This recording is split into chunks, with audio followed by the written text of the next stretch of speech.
Baton Rouge's NBA youngboy, real name Kentrell Gaulden, is in some major legal trouble once again. When the public galvanizes around one of these clips, what folks are doing is saying that collectively, this is not acceptable. They say what they want to say.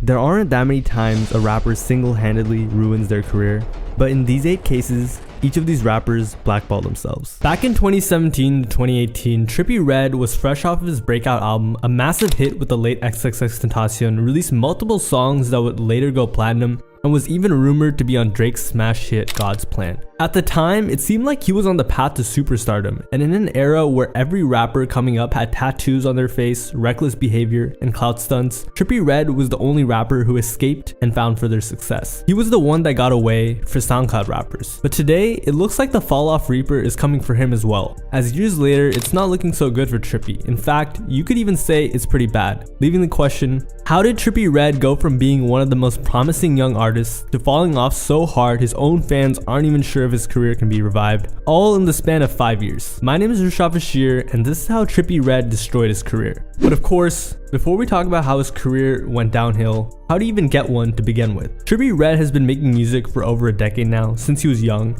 and when he inked his first record deal in 2016, it made sense. Trippie had the perfect look, dyed dreads, face tats, and high energy. But what separated him was his unique style of emo rap, where he blended trap with alternative rap, and using that technique, not only was he able to create his own sound, but it also helped him come up. So in 2017, Trippie burst on the scene, with songs like Poles 1469, Dark Knight Gummo with Travis Scott, F Love with XXXTentacion, Love Scars, and more. Some of that music, like a song with X, turned out to be timeless, surpassing billions of streams, and their song is the most streamed song on SoundCloud ever. Furthermore, the two were very close and had a lot of overlapping fans. So after X passed, a lot of fans looked to Trippie to carry on the SoundCloud rap wave, as it was still new, and they were right. There was a lot of gas in the tank for the genre. So X's passing somewhat served as a passing of the torch moment to Trippie, and after the incident, Trippie began blowing up. Bruh, when he passed, bruh, I went up 1 million followers. Trippie's stock went up. He would charge $100,000 for features and shows and was dropping hits. However, a young Trippie may not have realized it, but looking back, this was his peak musically. And instead of taking the torch from X, Trippie's originality came to a halt. And as an artist, this is where his career would slowly begin showing signs of a downfall. And it actually began with the passing. Although they were in good terms for a long time, after all, they do have the largest song released to SoundCloud ever. When X passed, they were beefing. Trippie called X a woman and said X stole his style. X the same type of nigga. X too. He a bitch too. That nigga, he stole Ski Mask style. He stole my style. He just collided with his like all these bro. So leading up to X's passing, Trippie kept talking smack about him and hating. However, when X passed, Trippie went on live and said, "That's my brother, can't believe my twin's gone," etc. So people were looking at him like, weren't you just beefing? You're fake as hell. And this set a trend in his career, a fan seeing Trippie Redd as corny. And as you all know, in music, perception is everything. But what a lot of fans don't know is that this was a recurring theme. Trippie Redd has always been one of the most hated artists in the game, and it goes back to the very beginning of his career, where he made a couple decisions that really damaged his reputation. The first being when he started copying Lil Uzi Vert on his song Love Scars, which was a big deal at the time. However, Uzi realized this, so he decided to drop his own song called Love Scars to troll Trippie. And today, this is an Uzi fan classic, while Trippie's isn't as memorable. Trippie wasn't happy about this either, by the way.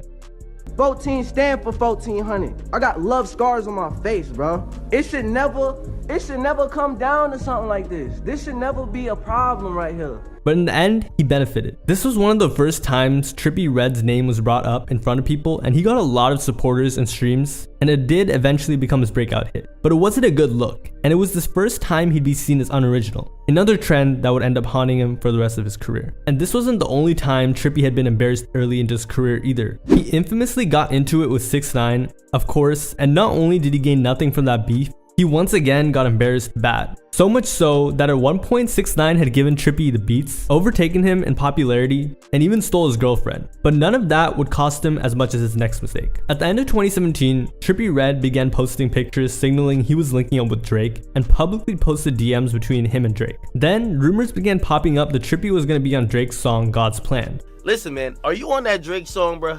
Because everybody keep asking me about it. Some people say that God's Plan thing, bro. I seen a freestyle if you did kind of rap. No into comment. I can't. You can't talk about it. And apparently, this is why he started beefing with X, because he chose to be friends with Drake, while Drake and X were beefing, so he could get a feature. Don't X with Drake because you a clout riding demon. But academics seem to have an inside source because he suggested that Drake was not happy that Trippie Redd had previewed the song, and that Trippie would be taken off by Drake and OVO. Heard people were upset. Like that snippet that came out on New Year's Eve. I heard OVO was a little bit upset that snippet that you played it or your DJ played at a party, because that was a record for you to work on. You feel me? And like they didn't want it like played like that. You feel me? Other part of that is that because of that, I heard that Drake might not put that record out how we thought it was gonna come out. So that's why I was like, damn man, that's what I was saying to you. Like, yo, you gotta keep the tucked before you really, you know. It turned out he was right. A couple of days later, the record dropped and Trippie Redd was nowhere to be seen on the song. Afterwards, Trippie tried making excuses that he was sick. He hit me up to finish it. I had a show where it was a venue that holds like 3,000 people, and it was like I had 2 shows that night. I had packed it out twice, so I had to perform, go upstairs, change my outfit, and come back down to a whole new crowd, and I had the flu. Hell yeah. So after that, it was like my voice was gone. I was up, sleepy. So that it wasn't in the cards. Yeah. But the version with him leaked, so he was exposed for lying, and eventually he did explain the truth, explaining that his DJ played it at a party to impress some girls. I went to like a party in New York and like put like "I love Trippie Redd" in front of the guys playing beat, and then the song was about to come on, and then he turned it off. But it's like, and the Drake's team was mad. Mad when he heard the snippet, or he didn't care? It wasn't him, it was his team. He just wanted me to finish it. So because Trippie Redd's DJ decided to impress 5 girls at a party, he lost out on a huge song. The song went 8 times platinum, stayed on Billboard for 36 weeks, generated millions of dollars, and was the most streamed song of 2018 on all platforms. So yeah, Trippie Redd took quite the L. I don't know why I ordered it that way, but he just fumbled a smash hit. That's all you need to know. August 9th, 2019, Trippie Redd dropped ! An homage album to XXXTentacion's ?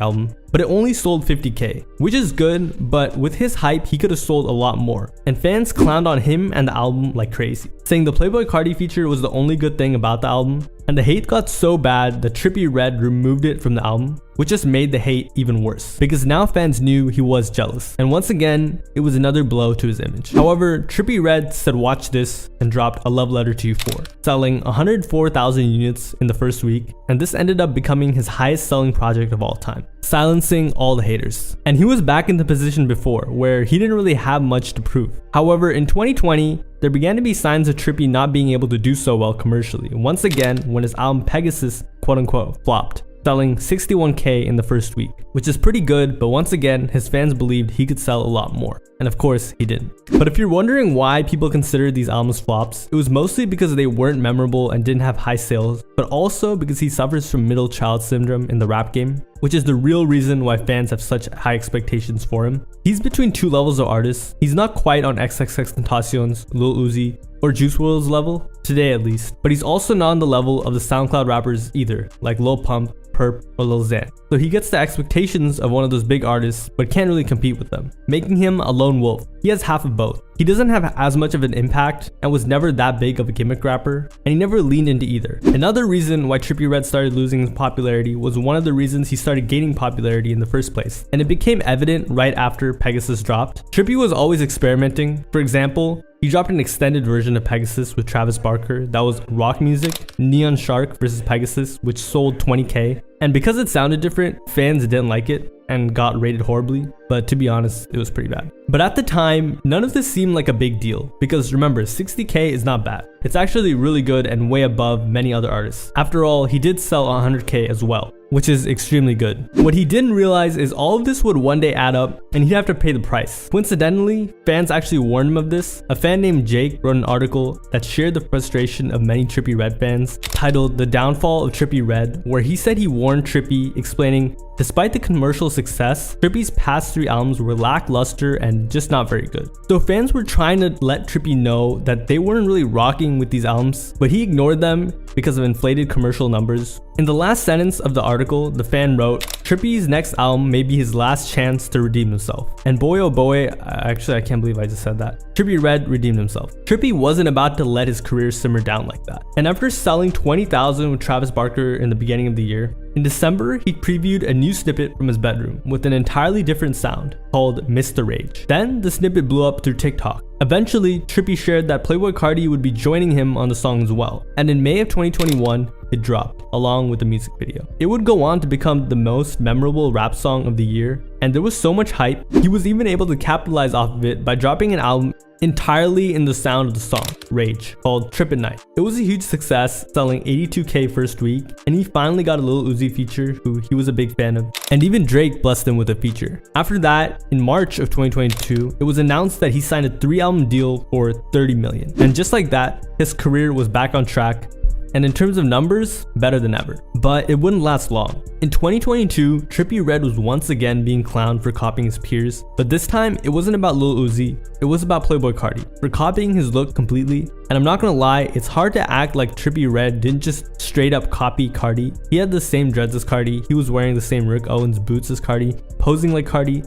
taking pictures like Carti, and of course, acting like Carti. This type of behavior made it so that fans would never give Trippie credit, even when he was original. And you can't blame him when he was acting like some random clone on SoundCloud with like 4,000 followers. Copying Carti solidified the idea in fans' heads that Trippie Redd was corny and he wasn't really a tastemaker or trendsetter, but rather someone who just rides the waves of other artists, even if that wasn't entirely true. Like how he was a pioneer in emo rap and popularized Rage. Of course, he did just come off selling 82,000 first week and smash hit, so he was kind of just chilling. Until then, his career was stagnating as everything he released was just not that good, and it was the same type of music over and over again. He had stopped pushing boundaries. So when he became original again with Mr. Rage, you'd think he'd continue to push the boundaries and try new stuff, right? Nope. Instead, Trippie decided to try out a new unoriginal style, a really bad copy of Chief Keef's old style, on his new project Mansion Music. In the beginning of 2023, Trippie dropped Mansion Music, and once again, it was very unoriginal, and unfortunately, me and even his biggest fans agreed the album was very bad. But how he really set himself up for failure in the public eye, because to be honest, people had gotten used to bad Trippie Redd albums at this point. Mansion Music was 90% features, so even if the album sold over 100K, everyone would say it was only because of the features. And if it sold poorly, which it did, they would just clown on him even more than usual because the features should have boosted the sales. It sold 50K. Except this time, it wasn't like Trippie Redd just dropped a trash album. It was Trippie Redd is falling off. So it was clear his next project was a make or break project. I guess he decided he had to pull out the big guns, and that was his highly successful album series, A Love Letter to You, and announced his next project would be A Love Letter to You 5. Going into the rollout for the album, Trippie was very arrogant. For him, it was a guaranteed commercial win, as all the other A Love Letter to You projects did very well, and he explained it would be his best work. Closing in on new heights. Like, I feel like, I've been climbing up a ladder this whole time, and now I'm at the top of the ladder, and now it's a staircase. I'm just walking up the staircase. It's like, I improved, you feel me? I ain't gotta do too much arm and leg work. I'm just, footing it up the steps.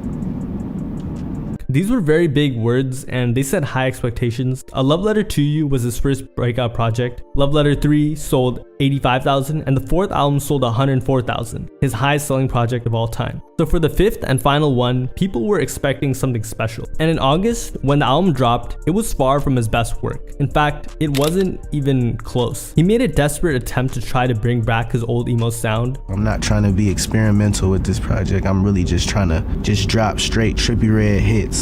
But it didn't work. It was too repetitive and it didn't hit the same as his old music. For starters, there were no hit singles, which usually is what carries projects commercially, and it took so long to drop that the hype was completely gone. And finally, when the album did drop, it wasn't great. It was actually pretty bad. All the songs sounded the same and it had no re-listen value.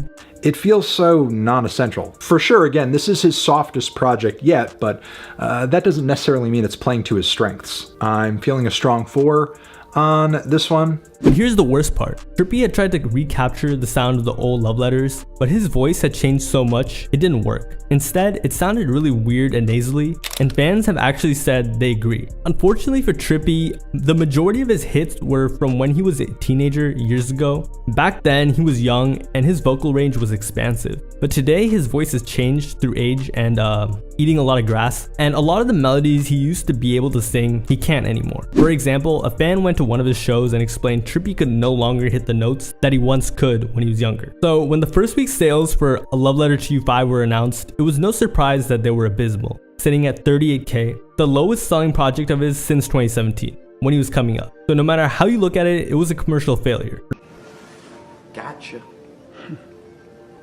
Gotcha. Remember, fans were expecting this to be his highest selling project of all time. And remember when I said Trippie Redd would have to pay the price for dropping all those mediocre albums? He was paying it. And from then on, it became a trend to hate on Trippie Redd. And Trippie accidentally fed the fire. His response to the hate was really bad. Rather than just say, hey, I'm gonna drop better music or something along those lines, he decided to brag and then try to gain fan sympathy. It started when a fan on Discord explained Trippie Redd has 222 platinum songs, which is crazy by the way, putting him above Lil Uzi, Playboi Carti, Lil Durk, Polo G, and more. Trippie decided to post it to Instagram and gloat, and then throw a pity party for himself on Instagram, and I'm not even gonna read it, you can go ahead. It was a horrible look because he's not a victim, and the reaction for most people was, what? What's funny is, it wasn't just the internet rubbing the low sales in Trippie Redd's face, it was Trippie himself, and here's how. A few years ago, Trippie Redd made fun of rappers for only selling 30K first week, and more by saying this. Eat all the C-list rappers, we about to create Avengers of trash.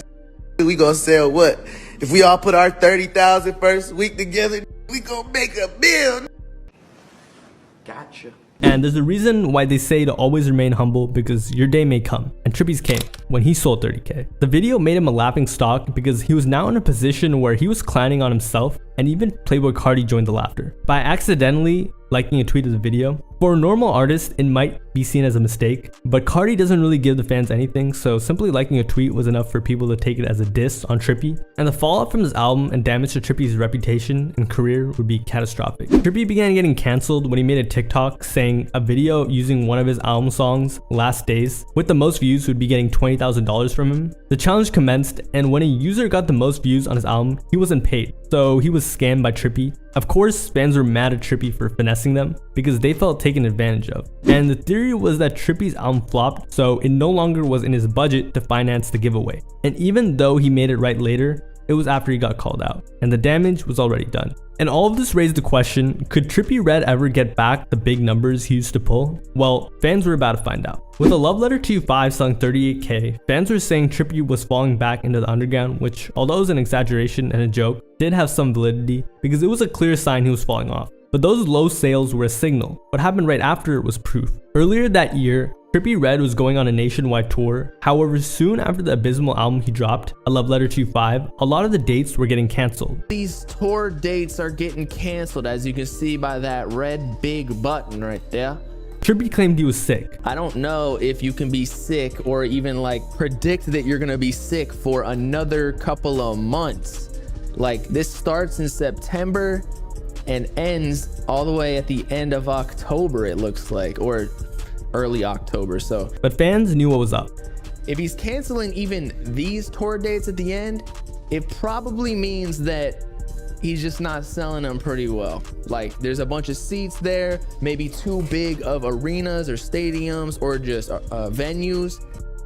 They realized that he just wasn't selling tickets. The sad reality was no one wanted to see Trippie Redd perform live, especially not after that album he just dropped. He tried to make more excuses, blaming the failed tour on his new child. Trippie Redd here.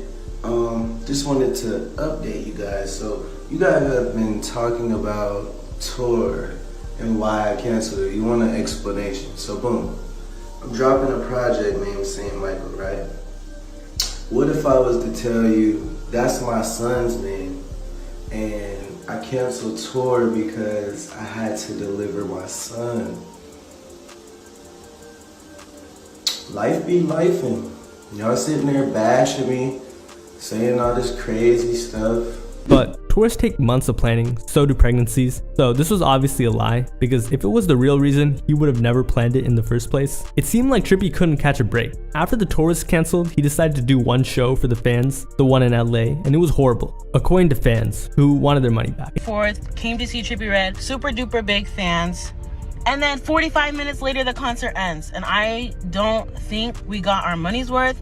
When the concert ended, he didn't say bye. He didn't say thank you. He just put like the little heart thing up and started walking off. The lights came on and everyone was stuck in their seat like, what the is that? Some people have been there since explaining Trippie came out 2 hours late, then hardly performed. 7:30. He didn't come out till 9:30. So they sat there for like 2 hours listening to a DJ. And low key, I'm like, this is really hurt my heart because I waited a long time to come to this concert. I'm sure everyone else did. It wasn't as packed as it should have been. I'm not gonna lie. So maybe he was depressed about the ticket sales, but still he should have gave the ones who did come a show, and it didn't feel like he wanted to be there. And that was like the saddest thing. If you were there, which just made them really mad.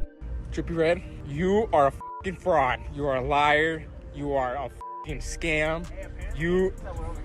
Okay, I'm outside the Kia Forum. Apparently, one night of your 20-night tour that you canceled out of fucking nowhere, and LA's the only show. I can see why it's the only fucking show. You don't want to disappoint your fucking fans.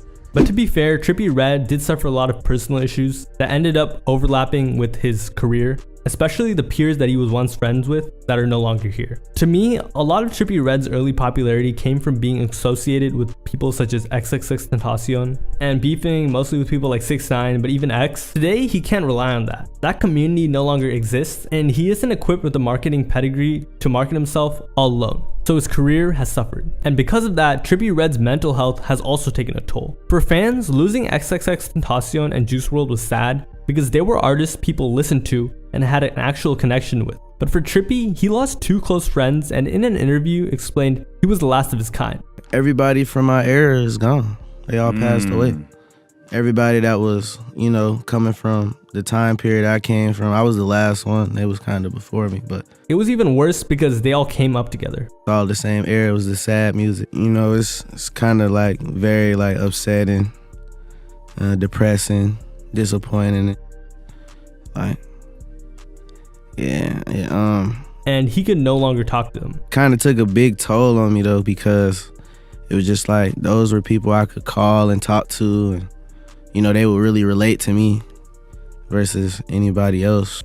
Just music wise too, I feel like we were all tapped in with each other as far as the music, and we got to, you know, learn from each other too, because we were all a part of the same wave. So. And after all those L's, earlier this year, knowing his career was in jeopardy, Trippie decided that he'd try and bounce back by dropping another album, St. Michael's. But it was an even worse disaster. It failed to chart on Billboard and only sold 7K first week. His first album to fail to make the charts. And it's safe to say it was a huge fall from grace. My theory is since Trippie Redd had signed his 30 million 3-album deal, he was forced to put out the album. Since it's only a 3-album contract if he recoups 30 million, and considering his least selling albums of all time are his most recent albums, and it doesn't look like he'll be back at the numbers he was anytime soon, he was forced to quickly put out another album, which flopped even harder, much harder. It's just clear his career is in pieces right now, and he's doing his best to try and pick it all up, but it's just not working. Once again, karma is coming for him. A couple years ago, Trippie Redd said Nicki Minaj fell off. Bro, Nicki Minaj really fell off.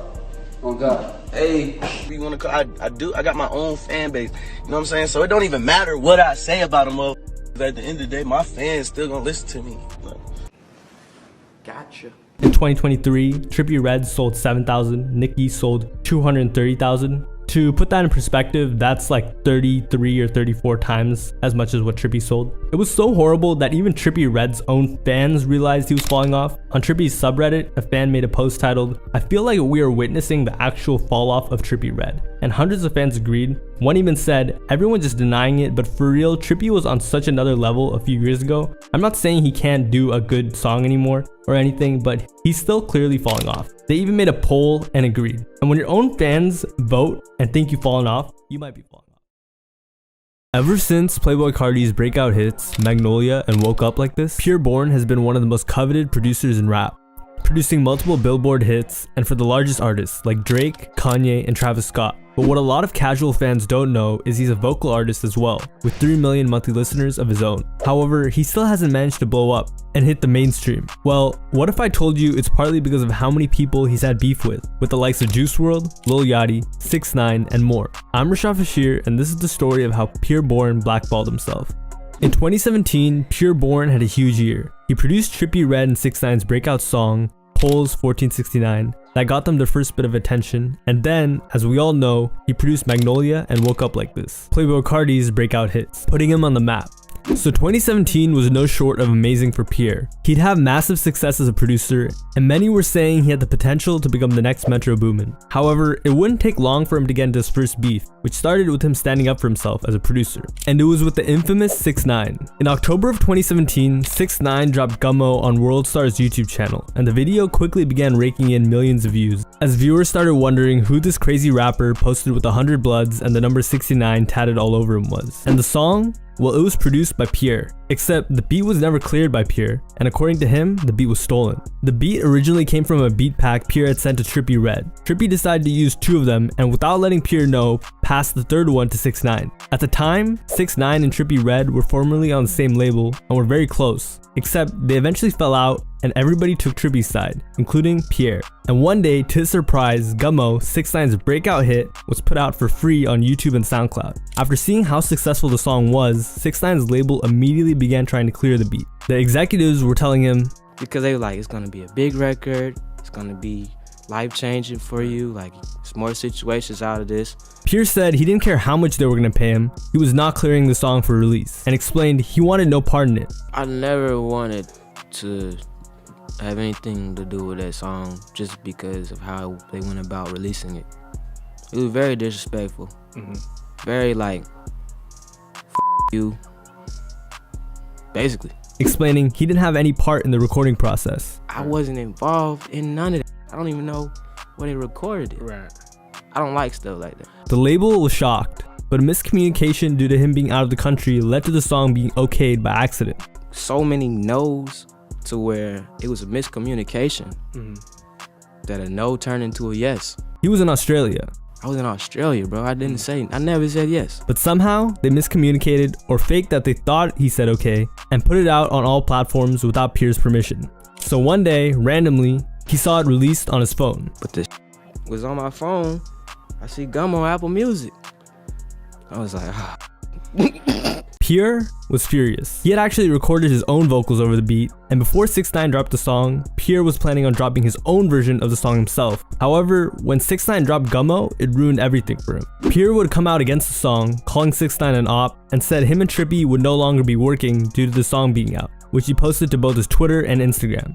Eventually, all this beef led to legal action, where in 2018, Pierre filed a lawsuit and was given 75% of the song after it was settled outside of court, plus a fat check. So in January of 2018, Pierre tweeted, "I got 75% of Gummo." 6ix9ine clapped back, threatening Pierre, but that was that. In the end, Pierre took a huge financial W, but it wasn't great for his career as a solo artist. And this was the first sign of Pierre's ego, except back then you could argue he was just standing up for himself and not see it as being stubborn and unrealistic. The next beef Pierre would get into was with Tory Lanez, and it was due to Tory wanting to remix Playboi Carti's Magnolia, which Pierre had produced, of course. Someone sent Pierre a text asking if Tory Lanez could use the Magnolia instrumental for a remix, and asked Pierre to send it to Tory. Pierre said, hell no. Carti even came out and said himself, "We don't do that remix stuff. Don't remix my music. Stop asking my guy Pierre for beats." Carti's reaction was in response to Tory Lanez getting someone else to reproduce the beat for him to rap over. And I'm not gonna lie, after hearing the remix, Pierre made the right choice. And the worst part about it is how bad the remix is, and the beat. But there was never any bad blood from this either. It was honestly much more embarrassing for Tory. However, the next beef Pierre got into would truly start to foreshadow what was to come. The next rapper Pure Bourne decided to beef with was the late Juice WRLD, when he was a rookie, fresh off his breakout hits, like All Girls Are the Same. A lot of people don't know about this, and Pure Bourne even produced one of Juice's biggest singles posthumously, Bad Boy, featuring Young Thug, which even had a Lyrical Lemonade video. At first, there didn't really seem to be any bad blood between the two, as Juice was known for how positive of a person he was. Until one day, when Pure Bourne made a post on Instagram claiming Juice WRLD allegedly stole Pure Bourne's album cover concept, stating, "Y'all gonna take my album cover too?" alongside various vomit emojis. He also shared his own PS1 themed cover of The Life of Pure 4. showcasing the extremely original piece of artwork he had come up with. To be honest, it's just a PlayStation 1 theme, and the art itself is completely different. Juice WRLD's Death Race for Love just had cars in it as well, and actually had more creativity. Ironically, Pure wouldn't even be allowed to drop the PlayStation cover due to copyright, so fans were confused, and quickly found out Pure had ulterior motives. It turned out Pure was jealous of Juice WRLD. Pure Born and Juice were both signed to the same label, Interscope, and at the time, Pure was calling out a certain executive for pushing his album back, Aaron Sherrod, aka Digital Dash, who was working very closely with Juice WRLD. Furthermore, Juice WRLD previewed a song with the same beat Pure had previewed months before. Back then, Pure was really mad at Interscope, who had shelved him, meaning they weren't allowing him to drop music since the label thought he wouldn't sell well. And giving a young up-and-comer kid to Pure, Juice WRLD, free reigns to drop whenever really pissed Pure off. When Pure Born was finally able to drop The Life of Pure 4 in 2020, it sold 8,000 units. Juice WRLD sold 165,000, 20 times the amount, the year prior on the album where he quote-unquote stole the cover art. So yeah, the label did make the right decision, and it was just embarrassing for Pure. The next rapper Pure had problems with was Lil Yachty. At one point, these two were really close, and if you look them up on YouTube, they have tons of songs together. However, around 2021, things got tense between the two. It began when the rollout for Pure's The Life of Pure 4 began and Lil Yachty's Lil Boat 3 dropped. In an interview, Yachty was asked if there was going to be any more music between Yachty and Pure. Yeah, Born is weird, bro. I don't want to talk about Pure. For real. Yeah, man. Me and Pure used to be real tight. I don't know what's up with him. I don't know, bro. I don't even want to talk about it because, bro, I don't really know what the state of our relationship is. So Yachty tried to stay respectful, but he still called Pure out. This was really weird, and to fans, all of a sudden, the relationship had done a 180. At one point, they even had a collab tape in the works in the beginning of 2020. Ready for some Bo and Pierre? Yeah! Hold on. A whole tape? I said a whole tape. I think they're ready. All right, we're gonna give you that to y'all too. But after that, they went radio silent about it and never came out. And when Yachty dropped Lil Boat 3, Pure only made it onto one track. And the reason fans speculated why Pure didn't want to do the tape was, why the f am I doing the tape with Lil Yachty? Like, what would he actually get out of that? Yachty is the coldest he's ever been in his career right now. So what benefit would Pierre get from doing a tape with Yachty? Which is true. Yachty hadn't had a hit or have an album sell well during that time period. Eventually they reconciled, but Pure and Yachty have never worked since. And Yachty, well, his dry spell ended and he's only gotten bigger. So Pure ended up burning a really big bridge, which is a shame because their sounds fit really well together. But Pure's beef wasn't just limited to mainstream artists either. It was all inclusive. He didn't discriminate, and he would beef with a lot of underground rappers as well, some that would later surpass him. The first was Lancey Foe when he was a small rapper, and it was due to a song Lancey had sampled, Foreign by Playboi Carti in his largest song at the time, India. And no one even knew Pure had a problem with it until at one of Pure's shows, he randomly got on the stage and screamed, We talk this off. You ain't cut it off. Y'all playing that's stealing my beats. Stop doing that. Not on that. Don't give a fuck who it was. Not on that. They stealing T-Lock 5 songs. Dropping the shit. Playing the shit before I come on stage. Crazy. At the time, Lancey was a small niche artist who probably wanted to work with Pierre.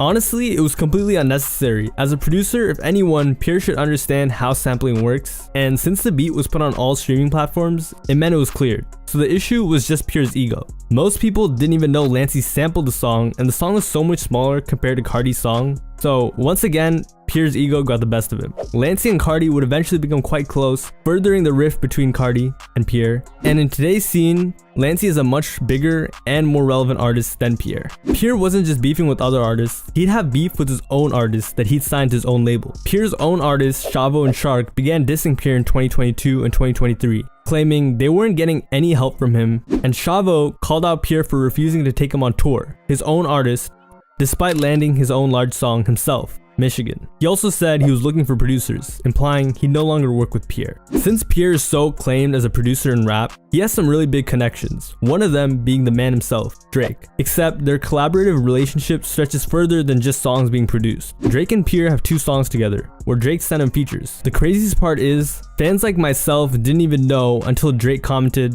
"My biggest regret was not finishing the last 2 bars on Drunk and Nasty." Basically, Drake is on Pierre's popular song Drunk and Nasty, but because the last 2 bars weren't complete, Pierre said no thanks to the Drake feature and decided to drop the song with him only. In a crazy turn of events, the song went viral on TikTok and became his most popular song ever. Some fans even asked Pierre to put Drake on the remix, as Drake has skyrocketed a number of artists' careers over the years, saying it could have been Pierre's breakout moment. Furthermore, Drake has a verse on Pierre's other huge song, Poof, which is actually really good. Go check it out. So instead of trying to put them out, he just moved on.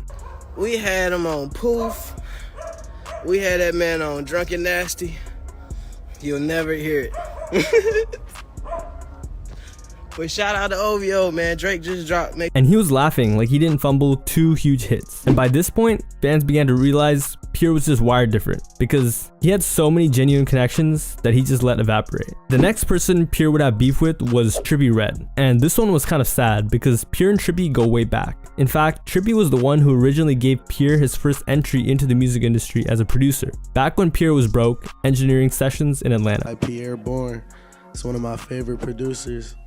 When I had started music and I had moved out here to Atlanta, and my engineer was Pierre. However, in 2021, Pierre decided to charge Trippie Redd $80,000 for a beat that wasn't even Trippie Redd's song. It was a song he was featured on. Trippie thought they were friends and was hurt, and made a response saying Pierre forgot where he came from. As always, forget where they came from. I remember when was just engineering in the studio, living out the studio. And that ultimately, Trippie was the one who gave Pierre his shot to be in the industry. Hoping gave him a shot. It's crazy because I so happened to be the that gave the a shot. Forget where they come from. Want to charge their homies $80,000 for beats now. Like, y'all is corny. At first, Pierre said cap, claiming Trippie was lying. And it was actually a good week for Pierre. His album sales went up by 800%. Trippie, still mad, took to Instagram. I made somebody's sales go up 800% just from speaking without even saying their name. You know, that's a blessing to even know I got power like that. I'm proud of him. Pierre Bourne took to Instagram to respond and tweeted, "Ain't nobody make my sales go up 799%, but God." When Pierre posted his response, Trippie left a genuinely sad comment saying, "Wish it was #1. Honestly, you know what's up. I remember us in the studio coming up with the whole video game sound you got from my childhood playlist. You can look it up. It's on the 1400 800 YouTube," he said. "Bro, this is nothing new. I've always helped you. Remember that you just let me down as a brother." Pierre even decided to take the beef further and diss Trippie in his song Practice, where he says, "Lying about 80 racks, you going broke." They eventually made up and came back on good terms, but the relationship was severely damaged and they haven't worked since. The second to last rapper Pierre Bourne had beef with was Ken Carson, another underground rapper, or at least one at the time. And like many of the people Pierre had problems with, it came to light randomly. At this point, Pierre was huge, and for the newer generation, one of the OGs. So in 2021, fans were shocked when Ken Carson was asked if he wanted to be on a Pierre beat on Twitter, and he replied nope. It turns out Pierre had egoed him. Ken said, Pierre had told Ken Carson he wasn't on the same level as him, and ever since that day, he's been going up, saying, "No beef, I just wouldn't be comfortable working with someone who said that about me." A very fair and incredibly mature response on Ken Carson's end, and very disappointing from Pierre. Once again, another artist that got dissed by Pierre Bourne and then went on to surpass them. In this case, Ken got much bigger than Pierre Bourne, and it's a shame because Ken Carson's early production took a lot of inspiration from Pierre on songs like Yale, and they could have made some great music together, but Pierre's ego had to get in the way of it. The final rapper Pierre had beef with was the man who arguably made Pierre the mainstream producer he became, Playboi Carti. Playboi Carti and Pierre are one of modern rap's most accomplished and notable producer-rapper duos. They blew up together, worked extensively once they were both up, but all of a sudden when Whole Lotta Red dropped, Carti's most recent album, Pierre had only produced 2 songs, and they were old. Prior to Whole Lotta Red, Pierre had produced both of Playboi Carti's breakout hits, Magnolia and Woke Up Like This, as well as 6 songs off his debut album, self-titled. 15 out of 19 songs on his sophomore album, Die Lit, and multiple iconic leaks. Fans first noticed tensions between them when one of the songs on Whole Lotta Red, Punk Monk, Cardi said, "I thought I had Pierre, but the label tricked me." One of the standout lyrics from the album, which was Cardi saying he thought Pierre wasn't signed and was disappointed when he found out he couldn't sign him. But it wasn't just Cardi who was annoyed with Pierre. Pierre wasn't happy either. When Pierre dropped his album, Cardi dropped his music video for Sky on the same day. Pierre got mad and tweeted, "He doesn't want to see me glow, this shit written." Cardi and Pierre have a lot of overlapping fans, so Pierre thinking Cardi posted the music video to overshadow him might be justified, but it was still a stretch. Furthermore, like I said earlier, Pierre and Ken Carson, Cardi's artist, aren't on good terms, making things even more tense between the two. And by the time 2022 rolled around, they weren't seen with each other, and it became pretty clear they weren't on great terms. In 2022, during a disagreement Cardi had with A$AP Rocky, Pierre Bourne tweeted out, "Don't bite the hand that feeds you," referring to one of Cardi's close friends. That same close friend, Opium Baby, took to Twitter and said, "Screw Pierre, I had to beg Cardi to let you in the studio," explaining Cardi didn't even want to work with Pierre anymore. Cardi and Pierre falling out or just not seeing eye to eye was a full circle moment, bringing us to today, where Pierre Bourne doesn't really have any relationships left and isn't hot neither as a producer nor as an artist. So I don't think anybody at this point can say Pierre Bourne doesn't deserve to be where he's at today. It was over the course of many years, but slowly he burnt every bridge and relationship he managed to create.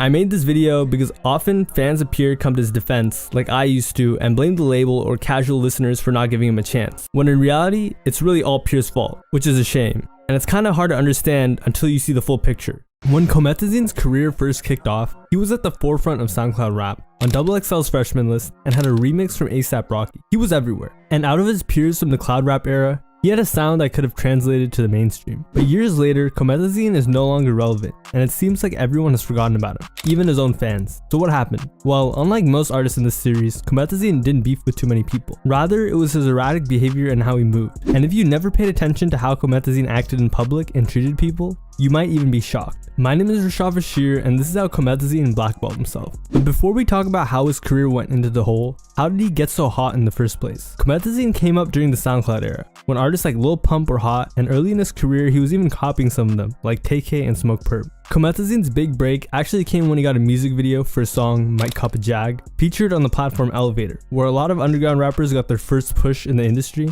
from artists like 21 Savage, G Herbo, all the way to people like XXXTentacion and Lil Mosey, when they were all small. Long story short, Might Cop a Jag went up, getting millions of views, and Cometazine was getting hit up by labels left and right. And in November of 2017, he inked a deal with Alamo Records. The following year, in August of 2018, he dropped the first Bosky album, an incredible album with almost no skips, which today is where most of his most popular songs on streaming platforms are from, one of them being Walk, which scored a Lyrical Lemonade video, a huge boost for an artist's career at that time, even getting an A$AP Rocky remix, which is super rare. And at this time in his career, fans were hyped for what Cometazine was going to do next. He had the music persona, style, as well as his own little fan base, all the ingredients required to blow up as a rapper. So it's safe to say Cometazine was on track to become the next big thing, except it didn't play out how fans thought it would, and a big part of this was his behavior. Looking back, Cometazine was just a horrible person, or maybe not horrible, he just had no idea how to act. People always made jokes about how Cometazine had black Air Force energy, cracking jokes like Cometazine's the type of guy to rob his own wallet,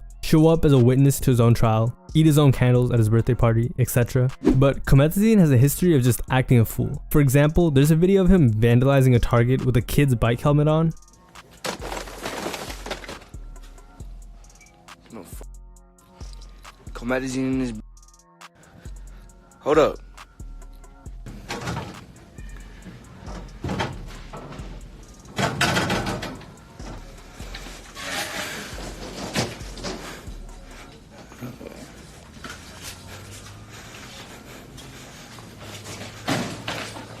The employee told him, "Yeah, well, we have some stuff we're trying to buy." Okay. No horsing around. I saw you Yo, go play with the yo. baseball bat and shit. but Cometazine said, Nah, bro, we testing it out before I buy it, bro. What you talk about? the manager was actually really nice and gave Cometazine a warning. Yo, what?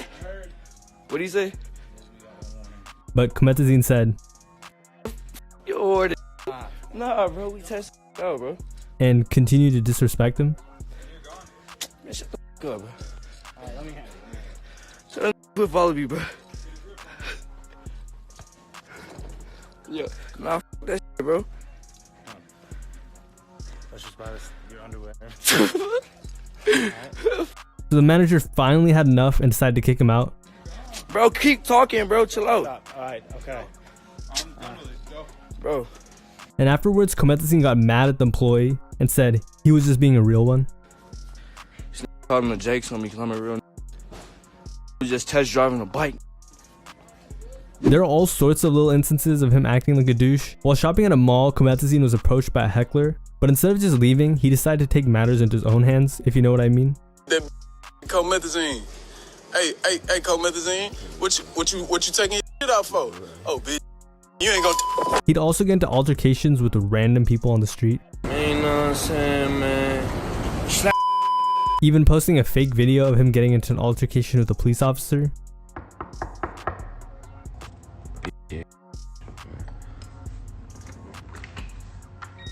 Which is just corny. You shouldn't have to prove how tough you are. There's a situation where he threw his mic at a DJ. The DJ played a couple sound effects after Comethazine told him to turn the music down. Comethazine got mad and threw his mic at the DJ.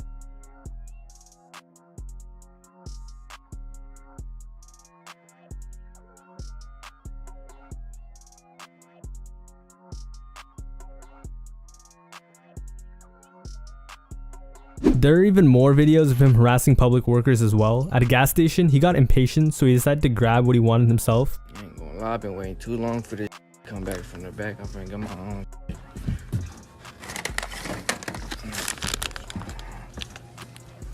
Let me get some Blackballed, bro. And then lit it up in the store. Oh my! You cannot do that. You cannot do that. No, no. Hey. The thing is, Comethazine was actually just a nice kid growing up. A video surfaced of Comethazine being excited for a Disney audition, and he tried to send in a video and audition himself for a Disney show. He was crying in it and everything. So he went from auditioning to Disney to acting how I just showed you. And what's funny is he tried to play the embarrassing video off. Man, that shit wasn't even a Disney audition.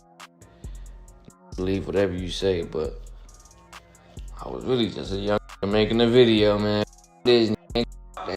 But it just wasn't fooling anyone. And after high school, he wasn't in the streets. He was a mechanic, and his real name is Frank. How am I supposed to be scared of a dude named Frank? But Comethazine also did get into some beef, which was all his fault, and he didn't really win or come out of any looking better than he did before. In fact, he actually looked pretty bad after most of them. The first person Comethazine beefed with was TJX6 for absolutely no reason. Comethazine had actually posted a video of him listening to TJX6 and Keisha Kwan's music. But later on, TJX6 posted on Instagram and showed that Comethazine had blocked him for no reason, saying, "Bitch blocked me, but was just listening to Dynamic Duo." And TJX6 also posted the video of Comethazine listening to his music. Comethazine saw the post and decided to block him, and then DM'd TJ saying, "Hey." TJ said, "Yo." Comethazine said, "Your man's finna get touched." TJ said, "Lol." Comethazine said, "Tonight." TJ then posted the DMs to Instagram saying, "This guy's a joke," which is true. Comethazine never touched TJ's mans or guys, and that was that. It really just showed Comethazine wasn't like that at all. He also got into beef with another rapper, Sauce Moolah. It started with Sauce Moolah dissing Comethazine on a story, blaming Comethazine for trying to audition on Disney as a kid, saying, "Nah son," and "good kid," which is valid. And Sauce Moolah flexed a bunch of money, saying this is not play money, implying Comethazine uses fake money. He also dropped a song, Bosky K, and made his location Disney Channel, just trolling Comethazine. Fans were confused why Sauce Moolah was just coming for Comethazine at first, but it turned out Comethazine actually called out Sauce Moolah for posting a snippet with the type of aggressive beat and flow Comethazine is known for using, and Sauce Moolah would continue to dog on him. And I'm trolling because this ain't no rap beef. This don't ever do nothing to me. You can't ever have a show in New York. I dare you. I getting flocked the dead pussy. I'm not one of these SoundCloud face tags. And even exposed Comethazine for previously being in the army as someone who claimed to be from the streets. Little army boy. Little army boy. Heard about you. You was in the army. Only time you. So Comethazine clearly messed with the wrong person. Sauce Moolah wasn't just some SoundCloud rapper who was fake tough with face tats. He was actually about it. Comethazine got clowned on and exposed for being in the army, and then he just never responded because he knew he wouldn't be able to hold his own. And all this erratic behavior would rub off on his own career. In 2020, a fan made a post on his subreddit saying, "I love Comethazine, but I'm worried about his future. I've been a fan of Comethazine for a while now, and this year I'm getting worried that he will play out or that Bosky 4 flops, but I hope not." He turned out to be right. Unfortunately, after Comethazine's massively successful album, Bosky, he became a one-trick pony and began dropping the same type of music over and over on all of his projects, and people who were fans of him from earlier started losing interest. Speaking of Comethazine though, I used to fuck with Comethazine so heavy back in the day.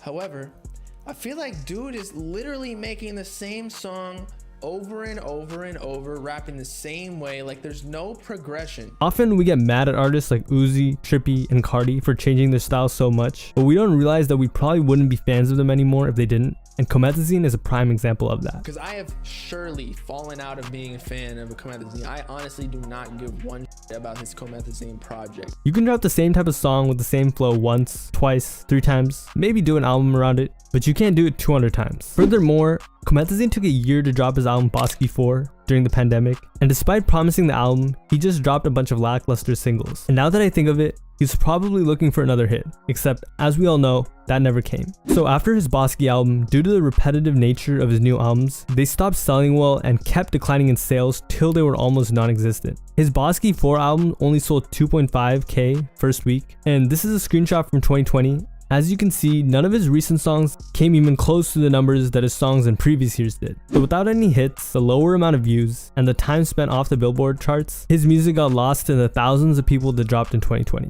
Having back-to-back flops didn't help either. And at this point, his fall off was imminent. And in terms of his buzz, where it was a couple of years ago, it just wasn't the same. But hey, maybe I'm wrong. Maybe Comethazine just needed someone to tell him that what he was doing was getting stale and he had to switch it up. Well, a fan actually gave Comethazine some constructive criticism from a place of love, saying, "You gotta switch it up, this low-key boring." No hate, just saying maybe get a few more producers and collabs in your stuff. Here's what Comethazine had to say. And then made fun of the fan for being a fan of him.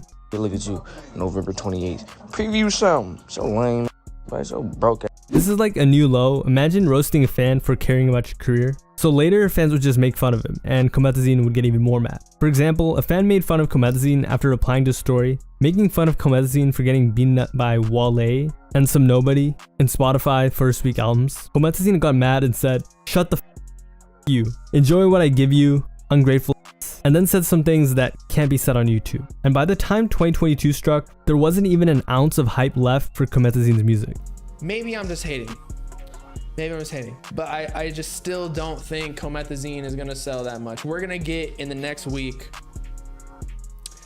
Comethazine sells like, we're gonna clown him again, like he sells like 1.4k albums this week.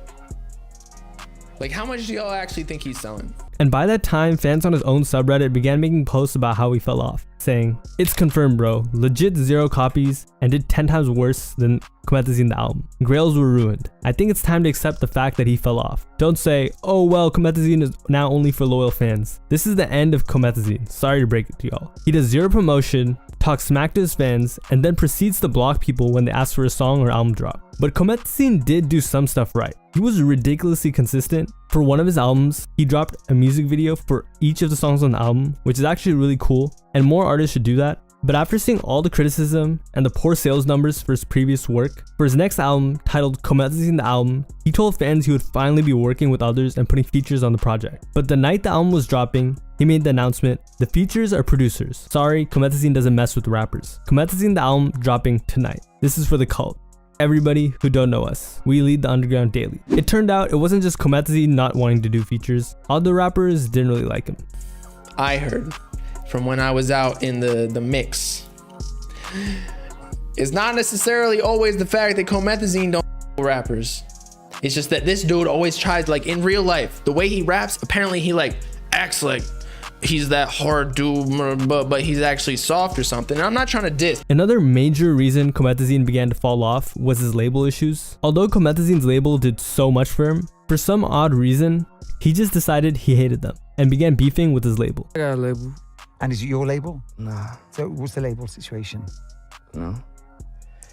Alamo Records, bro. But they did do quite a bit for him, because after they signed him, they got him all the industry connections he needed and all the promotion he needed. And in 2021, he said, "My label, the Ops." But by that year, he was no longer one of his label's top priorities. In the years prior, Comethazine was making the money, but by 2020, that was no longer a thing. On top of that, cloud music had begun to lose its popularity fast, and if you weren't able to make a shift, you wouldn't be able to survive. And Comethazine, he didn't make a shift. From 2018 to 2020, rap completely changed. Atlanta, Chicago, and New York made a huge comeback, and Comethazine's TK sound was outdated. Comethazine did the opposite of evolve. Instead, he made the same album every year for 3 years, slowly losing popularity, until there wasn't much left. His label noticed this. Alamo had originally invested in Comethazine and Smoke Perp, thinking they were going to be the next big thing. And when their careers faltered, and artists like Rod Wave, Lil Durk, and DaBaby, who were also on Alamo Records, began to flourish, they stopped investing into him. And there's no way someone with Comethazine's behavior had a great relationship with his label. But there were other artists on his label who never changed their sound, like Rod Wave. Except as an artist or any type of creator, you had to be aware of your audience. And Comethazine's audience was young, so they were changing.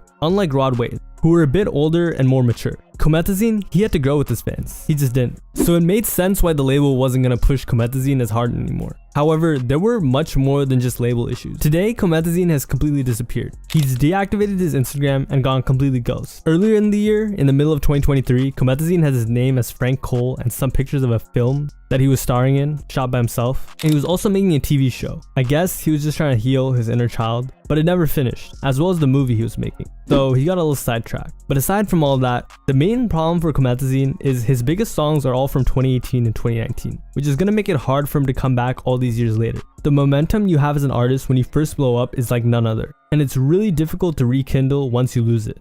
In 2018, Famous Dex was on top of the world. His album went gold, he had Billboard hits, and he had signed for millions of dollars because of that. In fact, he was so hot that for a couple of months, Famous Dex was the largest rapper in the SoundCloud scene, with names like Lil Uzi Vert, Lil Yachty, and Playboi Carti. But today, he's nowhere near any of them. In fact, he's so down bad that the few fans he has left are worried if he'll be alive for much longer. So what happened, how, and why? My name is Rashad Bashir, and this is how Famous Dex blackballed himself. On March 6, 2016, Famous Dex signed to Rich the Kid under 300 Entertainment, joining Fetty Wap, Young Thug, and the Migos. Prior to that, he had dropped a ton of videos with Cole Bennett on Lyrical Lemonade. In fact, he was probably one of the largest reasons why Cole Bennett had the traction he did in the beginning of his career. And by the time he signed, it was clear to everyone that Famous Dex was going to become a star in rap. After the signing, it wouldn't take long for Dex to validate those feelings, because in July of 2016, he dropped OK Dexter. The song blew up, and today it sits at 25 million views, which meant Dex was buzzing. He had gotten some major attention onto his name, and by signing, he had already made the major move needed to take him to the next level. However, on September 21st, 2016, just before Dex was about to take off, his fortunes would change dramatically when a CCTV video emerged of Dex doing something to his girlfriend and trashing the apartment completely as well, along with their phone. Not a great look for Dex. In fact, it was horrible. After the video surfaced, fans were outraged and many were calling for Famous Dex's shows to be cancelled. So of course, there were consequences. The most dire was Dex being removed from the XXL freshman class. This was a horrible situation because, unlike most people who get allegations, Famous Dex was caught in 4K. And I'm not condoning what he did. So like anyone with controversies, Famous Dex got into a lot of trouble. For starters, like I said, Dex was taken off of the XXL list, but that wasn't it. Controversy also caused Dex to lose a big opportunity. A modeling deal with Pink Dolphin and Puma. A fan asked, "Hey, at Puma, this who you got out here representing the brand? Wow." Puma responded by saying, "Hello Rhonda, Puma does not condone anything of the sort towards women. We do not, nor will we have any relationship with Famous Dex." And can you even blame them? No reputable brand, XXL and Puma included, wanted to have anything to do with this. Even the places he was performing, like universities such as USC, had people protesting. And as a signed artist looking to come up in the rap game, it wasn't looking good for Dex. But wait, what did he have to say about this? Maybe he was framed or was taken out of context, right? Well, after the video was released, Dex tweeted, "Me and my girl were fighting, okay. Stuff happens. I'm not perfect, but God knows that. Problem gone now." That problem was not gone. First of all, I found it funny as hell that he had like 8 other girls in his profile picture while he had a girlfriend. He then tweeted, "God knows I'm sorry for it. She wasn't hurt. WTF, I'm not like that. She cheated on me and she was wrong. God knows." 100 emoji, sad emoji, heartbreak emoji. Fans were confused as how could he not be wrong after what they had just seen? So was not looking good for him. It was pretty obvious that the news of Dex's girlfriend cheating on him had sent him into a fit of rage, and he did what he did. However, he had just literally admitted to a crime. Afterwards, he tried to show that they were doing better by recording a video of them together. Man, she been here on my side. We've been through ups and downs. You know what I'm saying? We stick around each other. Like, the real relationships knows how I feel. And even explained that he was glad it all got better. I'm glad everything like kind of, you know, it went a different way. It didn't go like far. I didn't go to jail for it. She didn't get hurt or nothing. She had my king, she had my son.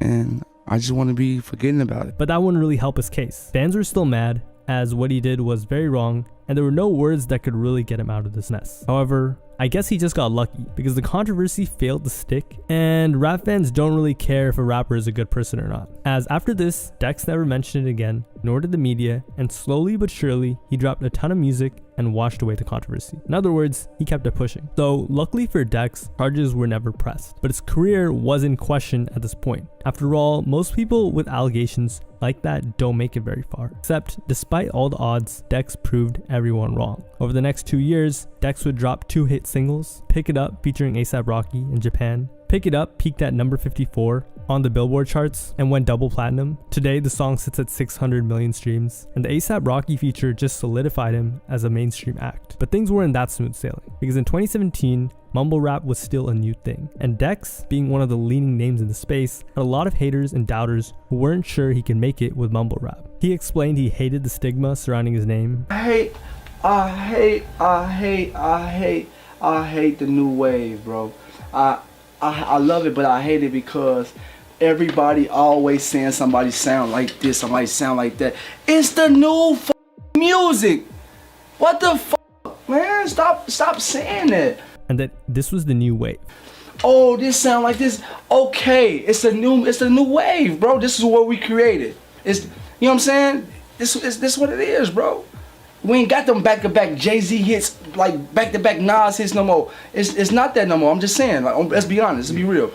But many still doubted. The next year, his next single, Japan, peaked at number 28 on Billboard and eventually went platinum, as well as his album Dexter Meets Dexter, which went number 12 on Billboard and went gold. This was a huge shift, as he had just went from a SoundCloud rapper to one of the largest rappers in the industry, a position that everyone wants to be in. But did he have what it takes to stay there? Could he handle it? Well, almost immediately that year, it did not look like that, because 3 months after his smash hit, he'd get pulled over and arrested for having a water gun. The cops questioned him and found that there was a loaded Glock hidden in the back of his car, and just looking at the footage, it was clear he wasn't doing too well. What's going on? I know who you are. What's up? That was your little brother? All right. Got anything, Carmen? Okay, how come you have ammunition in your car? What's about? That's all. I see you carry it. Before you carry it, I didn't, sir. That's not mine. He kept trying to remind them who he was as if they were going to do anything, and this did not work. But that wasn't all. In October, Dex did something even worse. He pulled out a water gun on a university campus when he was supposed to be performing. Dex was set to perform and open for YG. While leaving, his car was rushed with a bunch of students, and they were having trouble leaving. So Dex let a couple squirts out of his water gun, if you catch my drift, and this caused a stampede. Luckily, no charges were filed against him. However, as crazy as it sounds, none of that was as bad as what would come towards the end of it. A seemingly zanned out Dexter falls asleep during an IG live session, an embarrassing incident that was widely clowned by the hip-hop community. Because in December of 2018, famous Dex would fall asleep during his own Instagram live and got clowned for it. I'm doing high. Man, I'm high than daddy. I ain't gonna lie, boy. I'm higher than daddy. So much so that other rappers like Trippie Redd began making it a challenge and laughing at him. Dexter!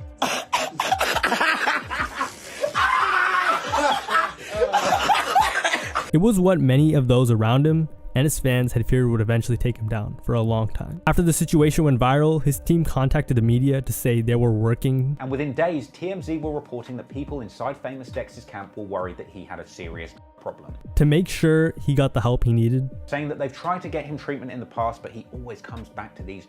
They explained that Dexter had a serious problem, writing, Thing is, we're told that that's just not the case. Dex was very upset with the video of him passing out and expressed the desire to never want to see himself like that again. The problem, he tried getting treatment, but always circles back to substances. However, when Dex was asked about it on Instagram Live, he brushed it off by saying he was just working hard and he didn't have a problem. So clearly, it wasn't a problem to him, and he didn't really take what happened seriously. But that wasn't the only time it was clear he had an addiction problem. It slowly would start to bleed into his music, and his fans were not very pleased. They went from enthusiastic about his success and rooting for him to feeling bad and hating on what he had become. And it wasn't just Dex's team who felt things were going in a negative direction, because at this point fans, critics and commentators were pointing at Dex's career, eager to confirm a fall-off had commenced. Writing things such as, "Damn, what happened to Dex, man? Had potential but turned into a bleep head. He looks and sounds gone inside." Guys, Dex is the perfect example of how candy can ruin a career that had potential. Dex, as usual, is constantly dropping music.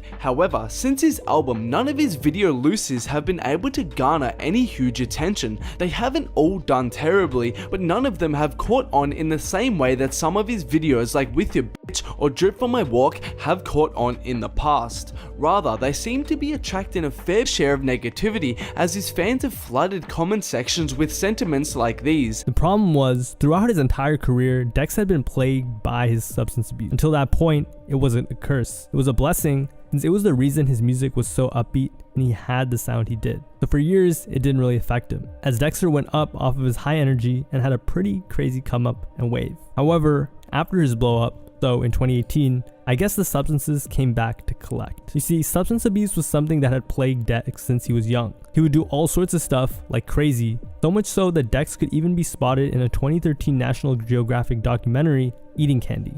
Is this famous Dex? Wait, hold on. Is that famous Dex? Famous Dex? This is famous Dex. This came out in 2013. Famous Dex out here doing ecstasy with these Chicago boys. Dexter.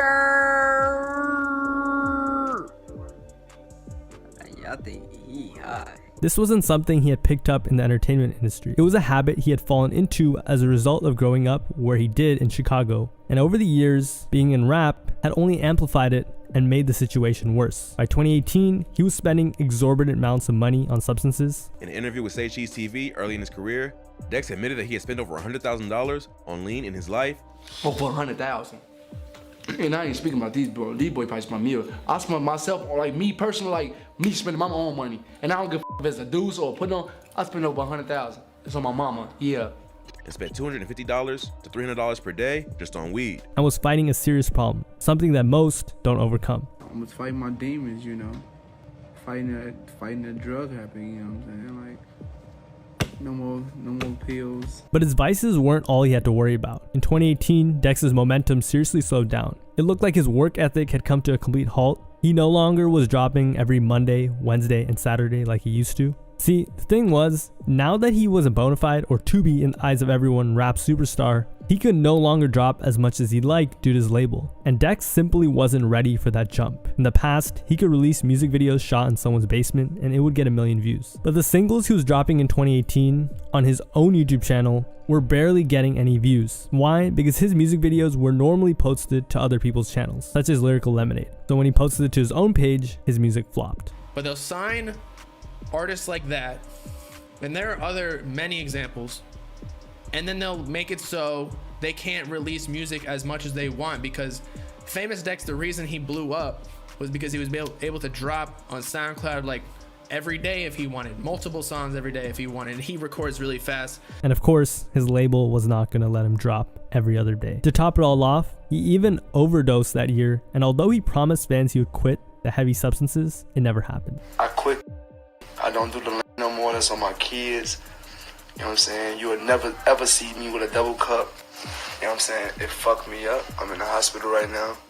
But I feel so better. I feel so good. God is so good, y'all. So after having a horrible and pretty downward 2018, Dex decided he would try to revamp his career in 2019, and his output slipped. That year, he started dropping tons of singles, but none of them had any success. The songs had a lot of mumbling and they were just incoherent. His addiction had completely taken over and he literally could not make a coherent song. The energy was gone, and a lot of the music was just mumbo jumbo. But how did fans feel about it, right? Well, they immediately felt it, writing things like, Dex, stop doing Tic Tacs and grape juice or whatever you do that made you lose the energy you used to have in 2016. So in April, Famous Dex once again said he would quit his addictions with substances. I don't do.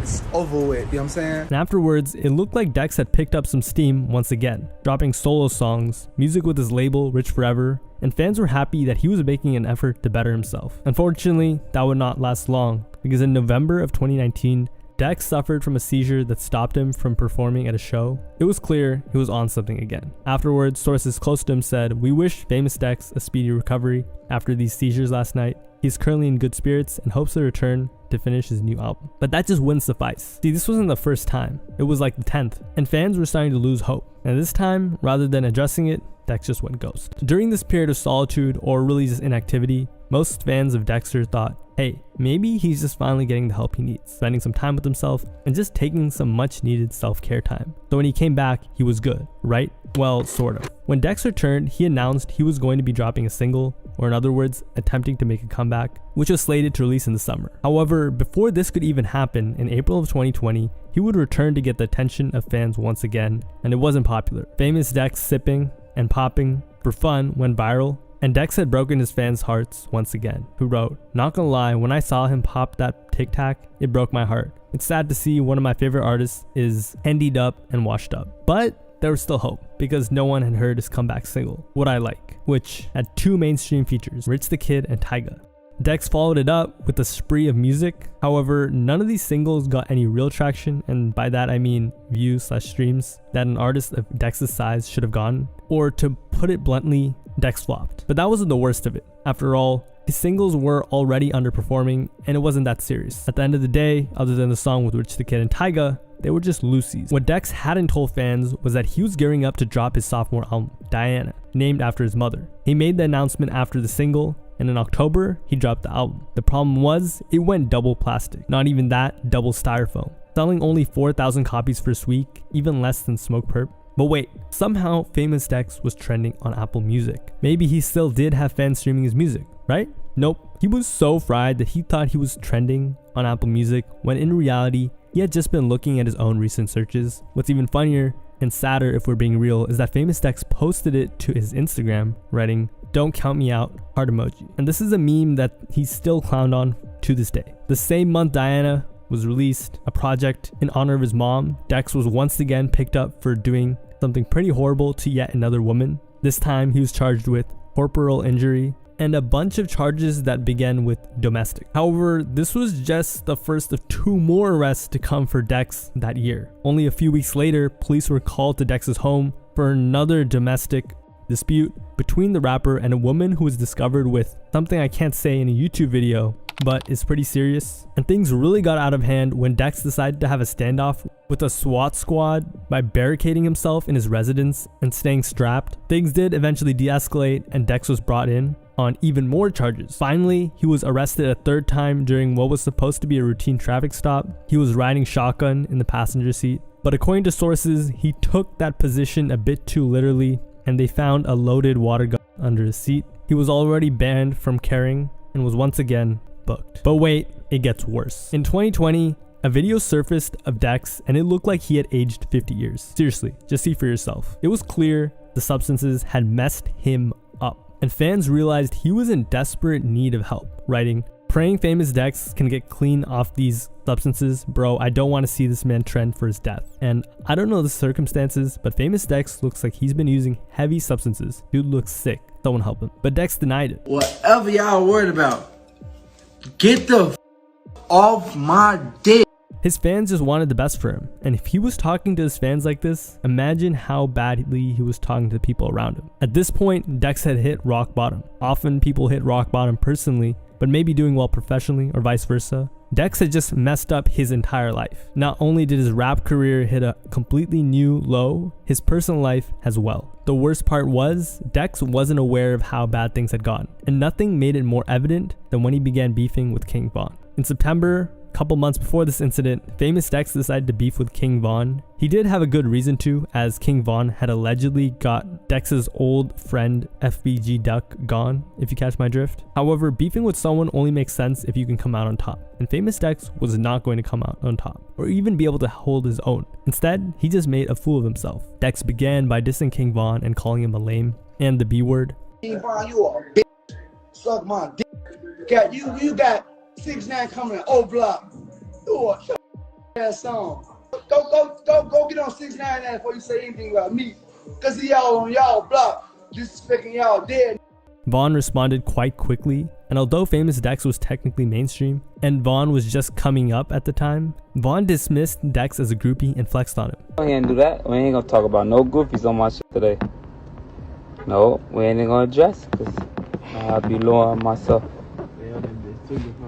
Yeah, I don't know how I come in and bleed. And then said that if Dex tried to try him, he would end up just like Duck. Got that last nigga tracked in. Let's just call him John Doe.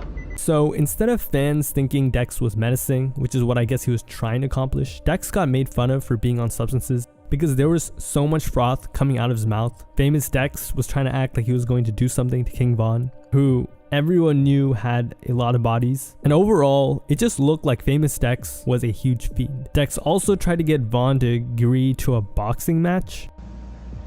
King Von, no beef, bro. We can get some soccer boppers. Soccer boppers. I'ma bop your ass. To him, this was somehow smart. And it's not about being scared. It's about being smart. But just take a look at King Von and look at Famous Dex. He then tried to act tough, and it was just clear Dex was not all the way right up there. After that, he did a complete 180 and completely apologized. I don't have beef with King Von. No, I don't. No, I don't. So look, all that King Von shit, I don't got no beef with, bro. I ain't no beef. I can't beef and get money and take care of my kids. That's not what I'm on. Claiming that he had a change of heart, and that since they were both from Chicago, you supposed to be from Chicago. We supposed to be together, like coming together. And Chicago, we supposed to be coming together because black on black power. You know what I'm saying? Bro, as someone from Chirac, he knows they're not coming together. But his ego was still big enough to not admit that he was backing down from Von, and he tried to disguise it as an apology to his fans and a Chicago thing. So basically, he dissed Von, but got made fun of for his substance use instead, and made a fool of himself. Yikes. 2021, things didn't get any better, because Dex still had to face the legal issues he was facing from the year prior. And on September of that year, he was sentenced to 364 days in prison, just a day short of a year. It really looked like his career was over for good. But from the grace of God, Famous Dex was released due to overcrowding, and man did he get lucky. Kid home, man. Don't around. Don't play. This guy had a hell of a guardian angel protecting him or something. I mean, the amount of plot armor Famous Dex had is just wild to me. But his luck eventually did run out, because during a court hearing in 2022 regarding his 19 charges, which I'm not even going to read, it was discovered that Dex was violating a protective order that had been placed to protect one of his victims. He was taken into custody and held on a $200,000 bond, and in 2022 he was sentenced to 180 days after violating that restraining order. So by 2023, Famous Dex wasn't really up to much. He was just floating around, dropping random singles when he wanted, but all of a sudden he was once again facing more controversy. However, this time it didn't stem from Dex himself. Instead, it came from one of his old quote-unquote friends from Chicago. It was from a rapper named King Yellow and a couple of others who claimed that despite growing up in Chicago and getting a start from the Chirac wave in the early 2010s, after Dex blew up, he left everyone behind. Famous Dex, you the first who made it through the door. Left everybody. He left. That's just what it is, period. I talked to Billionaire yesterday. He called him with that fake ass crocodile. There's nobody want to hear that shit. According to Yella, they were the reason why he made it out of Chirac. Billionaire and them, the reason this got famous, bro. He ain't did nothing for nobody, man. Straight up. Come on, man. You go on the internet and cry for some clout, do all this shit. Everybody finna be posting shit. You love, bro. Because if you really love, bro, you would have made sure shit was straight. And worst of all, Dex knew he could have helped him out, but chose not to. Like Famous Dex, when Famous Dex came up in the 2016-17 era, you feel like he could have brought all y'all with you? Everybody. With he left him? everybody. On top of that, Yella explained that Dex was not the happy-go-lucky guy that he portrayed himself to be. He was a snake that had literally ditched everyone.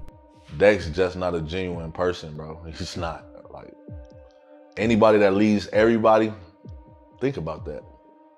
You left everybody.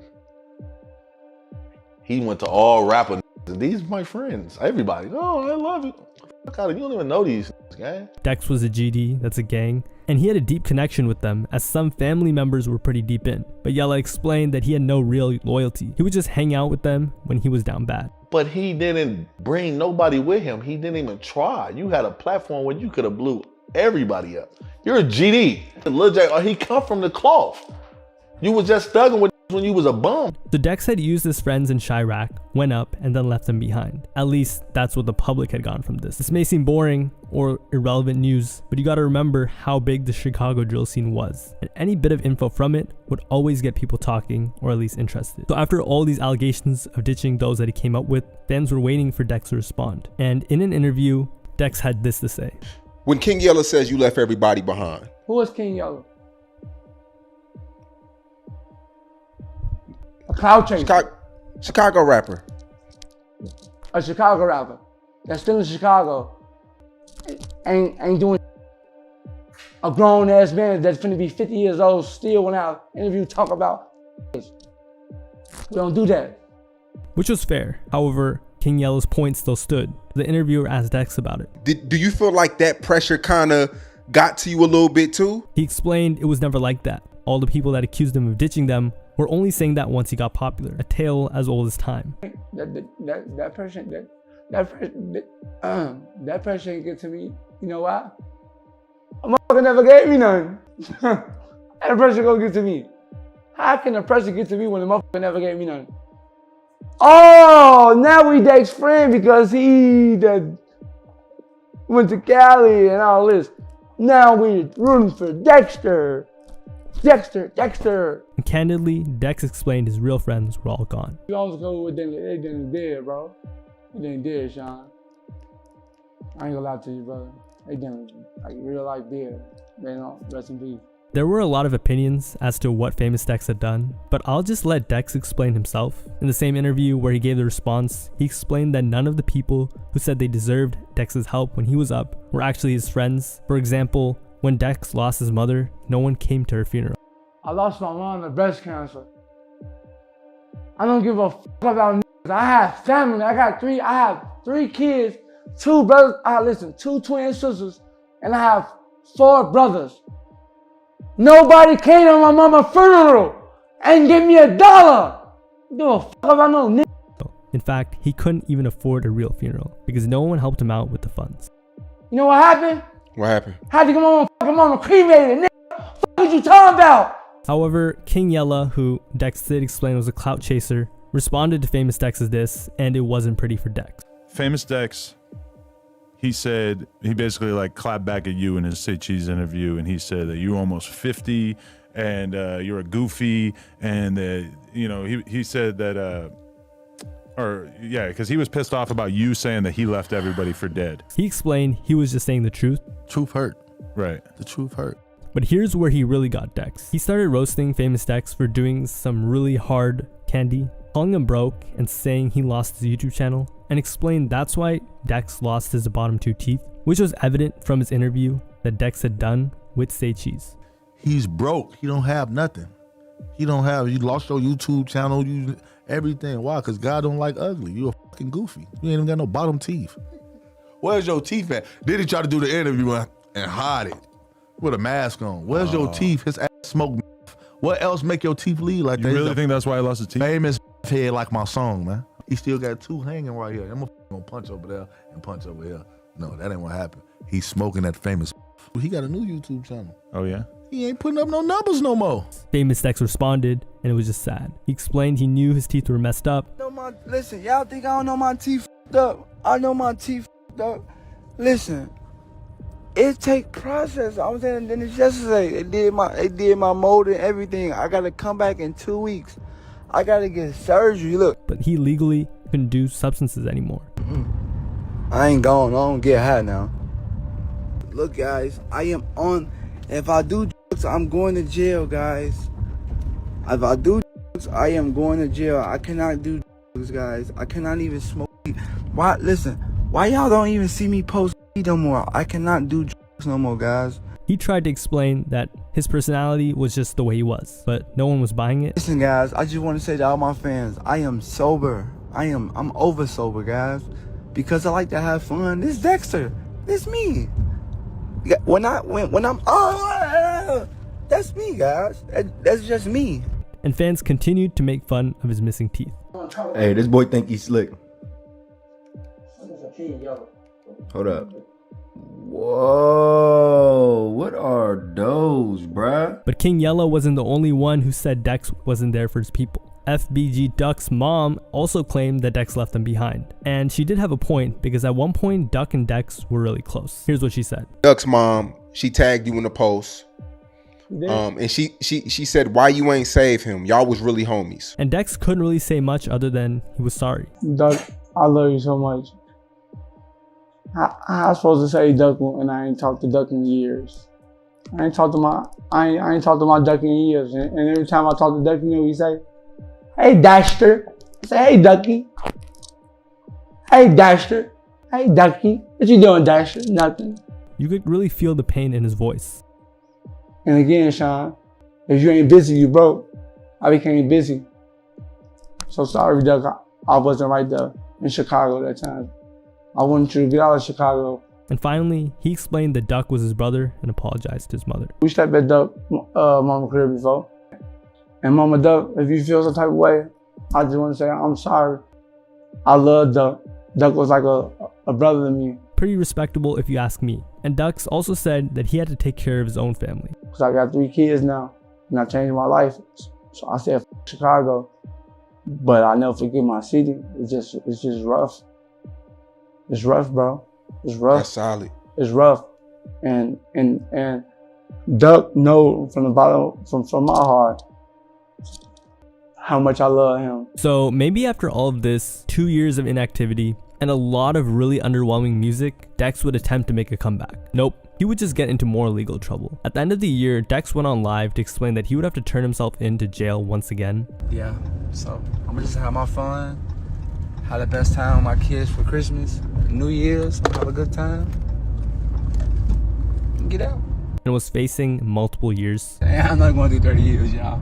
I gotta turn myself in January 2nd, so yeah, 15 days. Probably give me an early kick, probably dress in, dress out. Dex tried to explain that he overcame his addiction and couldn't understand why he kept getting clowned on. You should be proud of me. I had a problem. I overcame that. I was on 2 ankle monitors for a year, and I was on a patch. Y'all should be proud of me, because I'm proud of myself. Why everybody gotta hate on somebody, bro? Unfortunately, it was one of those situations where if he knew why, it wouldn't be happening in the first place. At that point, Famous Dex's fall off was a well-known fact. So much so that Dex had to address it himself. Wait, what do you feel about people saying you're back? Did you ever leave? I want to smack the out of me. Don't say I'm back, I'm here. Don't ever say I'm back. I'm here. I'm here, Sean. I ain't back. I'm here. I'm here, Sean. I ain't back, brother. I'm here. But that wasn't his only stroke of luck, because in the beginning of 2023, Dex signed a deal with 300 Entertainment. He was really excited, and for fans, it seemed like he was getting a last chance. But Dexter home. Ain't been home in a minute, guys. He's healthy. He's healthy. He's beautiful. And he's back at 300. What's going on? If he completed all the terms of his deal, he could collect up to $6 million.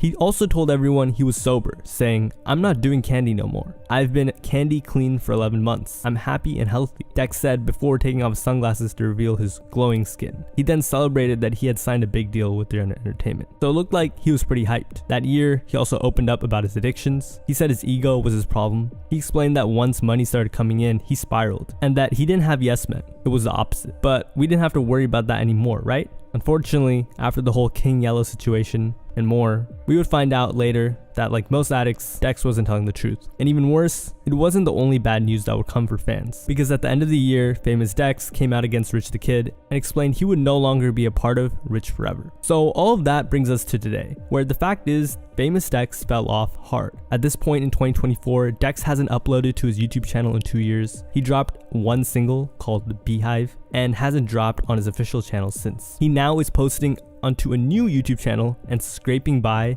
getting views in the numbers of 20 to 50k, millions shy of where he was even when he was coming up in 2015. In 2012, Chief Keef had the rap game in the palm of his hands. A rap song that was played around the globe, a $6 million record deal, and cosigns from the likes of Kanye West, Lil Wayne, and 50 Cent. Chief Keef was projected to be the next great in hip-hop. However, today, there's largely any interest in his music. His numbers are abysmal, and many say that besides his old music, he's fallen off. But how did this happen, when, and most importantly, why? My name is Rashad Bashir, and this is how Chief Keef blackballed himself. But before we talk about where Keef went wrong, we have to talk about how his career was birthed.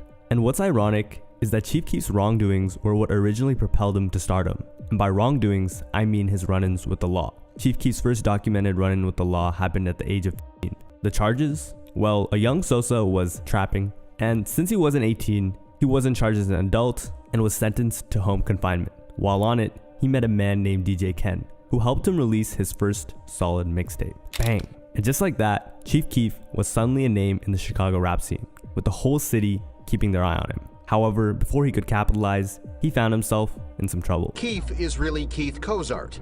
Earlier this year, Cozart did 2 months in jail for probation violation, probation from a conviction for pointing a gun at a police officer. In late 2011, Keef was leaving his grandmother's house holding a coat over his hands. Then, a police officer stopped him. Keef dropped his coat, flashed the blicky at the officer, and ran away. All while Keef pointed the blicky at the police officer multiple times.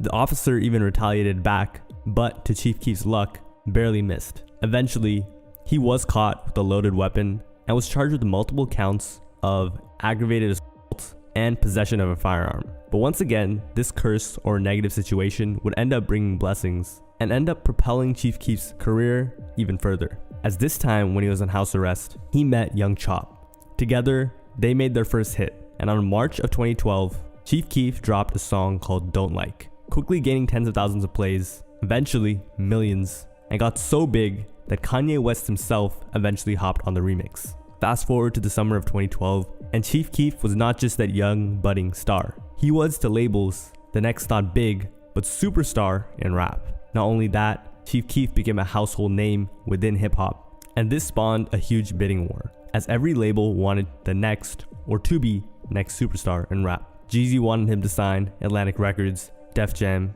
and many more, but Keef eventually settled with Interscope. You know, I mean, I've been talking to a lot of labels, you know, but Interscope, I just noticed that Interscope got people like 50, you know, Eminem, you know, and I just got a sign a deal, publishing deal with Dr. Dre Beats. He was given $6 million and $2 million per project, as well as $40,000 to establish Glory Boys Entertainment, similar to what was given to 50 Cent, so he could start G-Unit. However, this deal came with a lot of strings attached, such as if Chief Keef's debut project didn't sell 200,000 copies, Interscope had the right to drop him. But it didn't seem like Keef would run into any commercial problems anytime soon. In fact, in the beginning, the signing with Interscope went very well. They pushed Chief Keef's solo version of I Don't Like to hit number 73 on the Billboard Hot 100, a huge accomplishment, and his second single, Love Sosa, peaked at number 56 on Billboard. Pretty soon, both singles had went platinum. Keep in mind, streaming wasn't a thing yet. These were real physical sales. However, while having all the success, Chief Keef couldn't help but get caught in some more serious legal trouble. On September 5th of 2012, Keef was being investigated for the murder of fellow rapper Lil Jojo. How did he get tied to the crime? Well, Keef decided to mock his death on Twitter, writing, ha ha ha ha ha ha ha, hashtag rich guy sh**. Sad, cause that guy Jojo wanted to be just like us, hashtag LMAO. He later claimed that it was due to his account being hacked. But Lil Jojo did have beef with Chief Keef's GBE gang, and he released multiple diss tracks on Keef. Jojo's mother also maintained that Keef paid money to have Jojo. Luckily, nothing came of the investigation.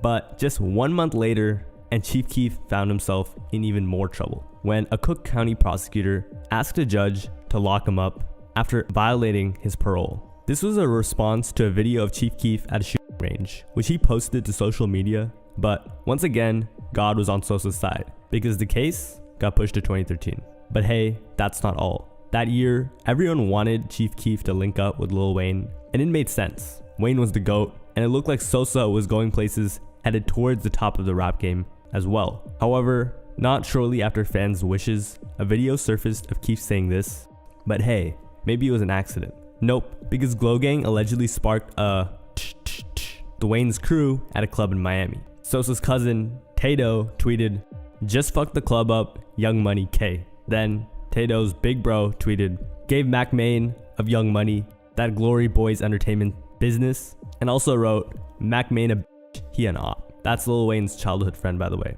So it wasn't really a great look. Here's Wayne's crew's response, and it was very telling. "The pebbles the peasants throw don't reach the throne. Chill youngin', you just jumped off the porch." Meaning, Wayne was unbothered, but still showed that they were not cool. However, just when things were getting heated, Keef explained that it was just a misunderstanding. The video wasn't real, and he really did mess with Lil Wayne. He even tweeted, "When I was little, I said my whole life, I'm gonna be like Lil Wayne and get famous and rich and have 6 kids. Afterwards, Chief Keef's Twitter said that the video was fake, writing, "World Star just started us on the wrong hands with a fake ass video." But it didn't matter.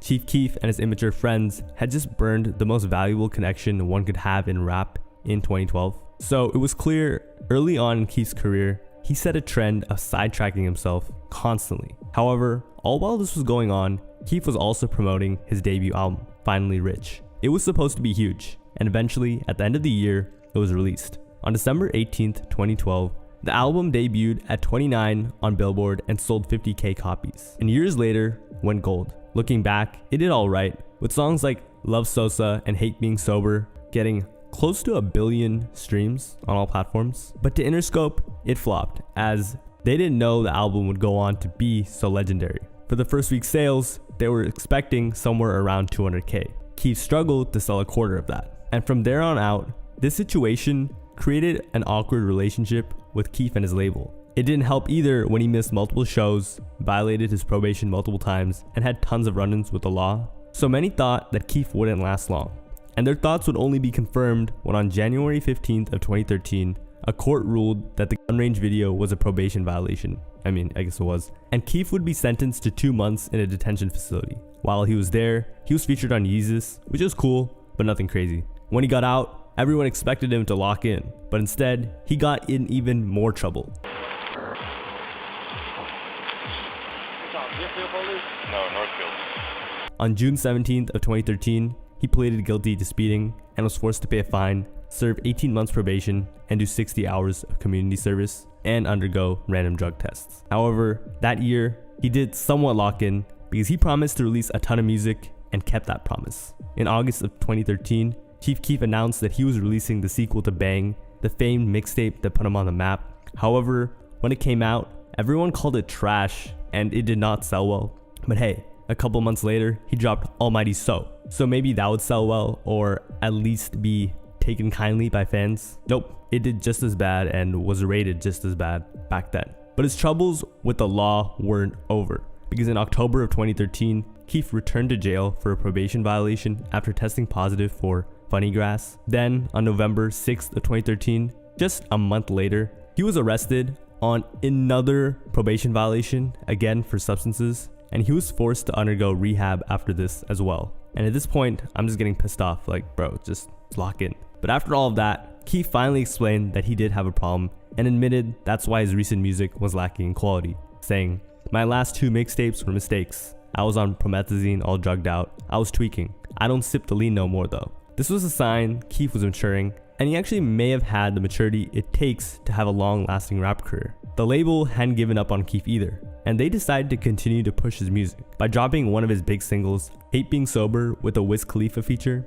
However, the song failed to chart on the Hot 100. How though? It had an A-list feature and later another with 50 Cent, and today it's a classic. Well, around this time is when Keef would have real trouble with his label, Interscope, and he decided to not show up for the video shoot for the song, his own song. If he had shot the music video, it may have been his biggest song of all time. His manager said Chief Keef canceled 2 flights and didn't show up because Chief Keef was not used to scheduling music videos. He was used to just shooting them whenever he liked it. Yeah, not a great mindset. Afterwards, 50 Cent, who really believed in Keef, posted some worrying tweets trying to warn him, writing, "At Chief Keef didn't show up to his own video. I never saw anything like this. First song, it's not funny. At Chief Keef didn't sell any records yet. They will pull the plug on him. ... I guess only time would tell if 50 was correct." He even spoke on the situation later, kind of laughing at how immature Keef was.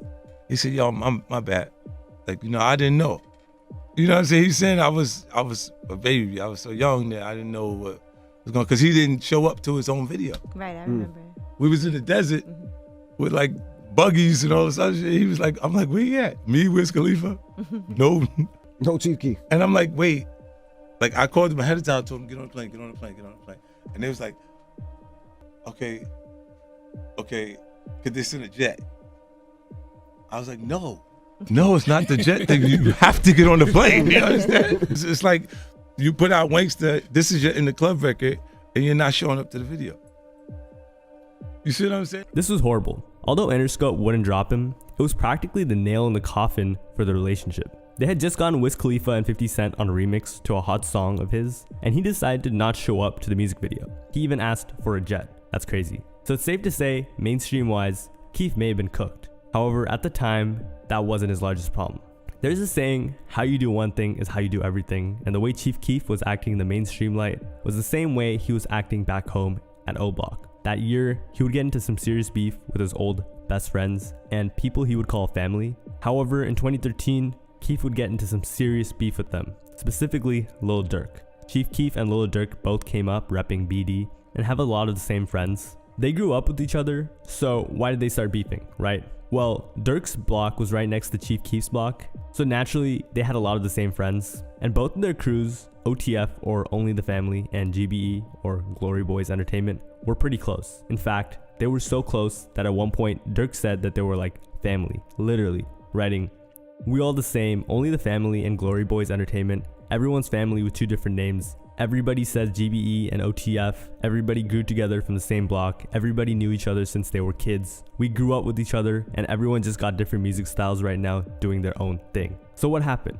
Well, in 2011, Durk was charged with a gun charge. Around 3 o'clock in the morning on June 5th of 2013, the Chicago Police Department were dispatched to the 7200 block of South Green Street after receiving a tip that there was a man with a loaded firearm walking around the area. Surprise, surprise, that man was Lil Durk. When Chicago police arrived on the scene, they spotted Durk attempting to hide a loaded .40 caliber water gun inside of his Hyundai and immediately arrested him. What's worse is Durk was on parole after serving only one of a 2-year sentence, meaning that if he was sentenced this time, he might have to do some real time behind bars. Or in other words, say goodbye to his rap career. So things were not looking too good for Durk. His bail was set to $100,000, which meant that in order to be released, Durk would need to come up with 10% of that money in cash. At the time, he was just signed to Def Jam, but he didn't have the money yet, so he reached out to a good friend of his, or at least he thought, Chief Keef, for some help. And at first, things were looking pretty good, because most of OTF and GBE's members showed love. But before long, problems arose when Chief Keef sent Durk the first shot, tweeting, "OTG, hashtag only the glow," a play on words to OTF, meaning that he was not rocking with them. At the time, it wasn't clear what really happened between them, and none of the rumors at the time really made sense. However, soon the truth was revealed. Durk had hit Chief Keef up to put up the $10K he needed to bond out, which was nothing to Keef because he had signed a 3-part $6 million deal, as I said earlier. However, instead of helping someone he used to call family, Keef just let him sit in jail for a month without helping him. So afterwards, when Durk finally scraped together the bond money himself, he wrote, "I'm back. Yeah, I'm back. Did you miss me? Or you ain't care?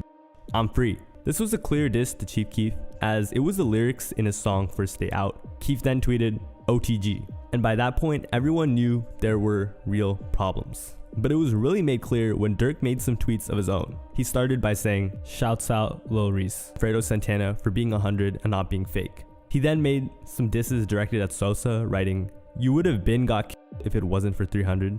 And a deal, I'm out here, you better off sub tweeting the ops," basically calling Chief Keef an op. At the time, Durk was fighting his case, and both Chief Keef and his friend D Rose was locked up for another charge. So Durk sent shots at Chief Keef for this as well, writing, "All the money but can't go get hashtag D Rose, lol, bad enough he on your ass already." He also said, If you squad, why don't you get T-Slick or D-Rose? You got a big deal, right? T-Slick was another guy who went to jail, who allegedly took a charge / was carrying to protect Chief Keef at the time. Chief Keef's Twitter profile picture was T-Slick's mugshot for a long time, but apparently Keef turned his back on him as well. And Dirk ended off with, warning, I'm not #SoldierBoy, this can get ugly. So according to these tweets and really Keef's actions, he did not have his friends' backs whatsoever, and they were only asking for too much. Dirk then explained that Keef was banned from O Block, writing, where are you gonna spend it at? Cause you can't come around here with it, lol. Keef responded by saying, can't believe guys stunning for the Twitter. That's crazy. You know damn well. I know you just like you know me. Goofy ass used to be brick. What he meant by that was that Dirk couldn't ban him from his own neighborhood, and Keef wasn't about to back off either. He made it clear he was ready for the smoke and tweeted this. Just bought a 213 4-wheeler for the 10,000. The exact amount Dirk needed to get his bond. But remember, Dirk and D-Rose weren't the only guys Keef left sitting in jail. His friend Trey had been locked up, one of the most dangerous shooters in Chirac, and unlike Dirk, he wasn't there for just a month. And I'm not downplaying staying a month in jail either, as I have no idea what that's like. Trey had been locked up for 2 years. So the rest of O Block had saved 18K of 25K to help bond out Trey, and asked Keef to put up the extra 7K to help bond out Trey. Keef told him it was no big deal. However, he never gave it, and instead, he bragged about spending the money on sneakers. This was the last straw, and when everything changed, and Dirk made it clear that they were coming for him. It ain't nothing with us. It ain't no enemies, it ain't no friends. And come for Keef, they did. Because later that year, Boss Top, who used to be Chief Keef's right-hand man, OJ, and some other OTF affiliates, broke into Keef's rental, taking jewelry, clothes, and even deodorant. Keef tweets, folks, they stole KK stuff right out of her room. Detergent, deodorant, and on all blood, they stretched that shit. Aight. KK was Chief Keef's daughter. While this was taking place, one of the people inside the house, rumored to be Brendan Zerer, aka Twin City CEO, called 911 and reported that there was an armed robbery at the home. Keef and other Glow Gang members inside the house then rushed their friend Terrence Smith, who was shot during the robbery trying to protect Keef, to the hospital, where it was determined that he would survive his injuries. At the end of the robbery, Keef even showed up. When they saw him, they snatched his chain, and they left by stealing Keef's car and drove off.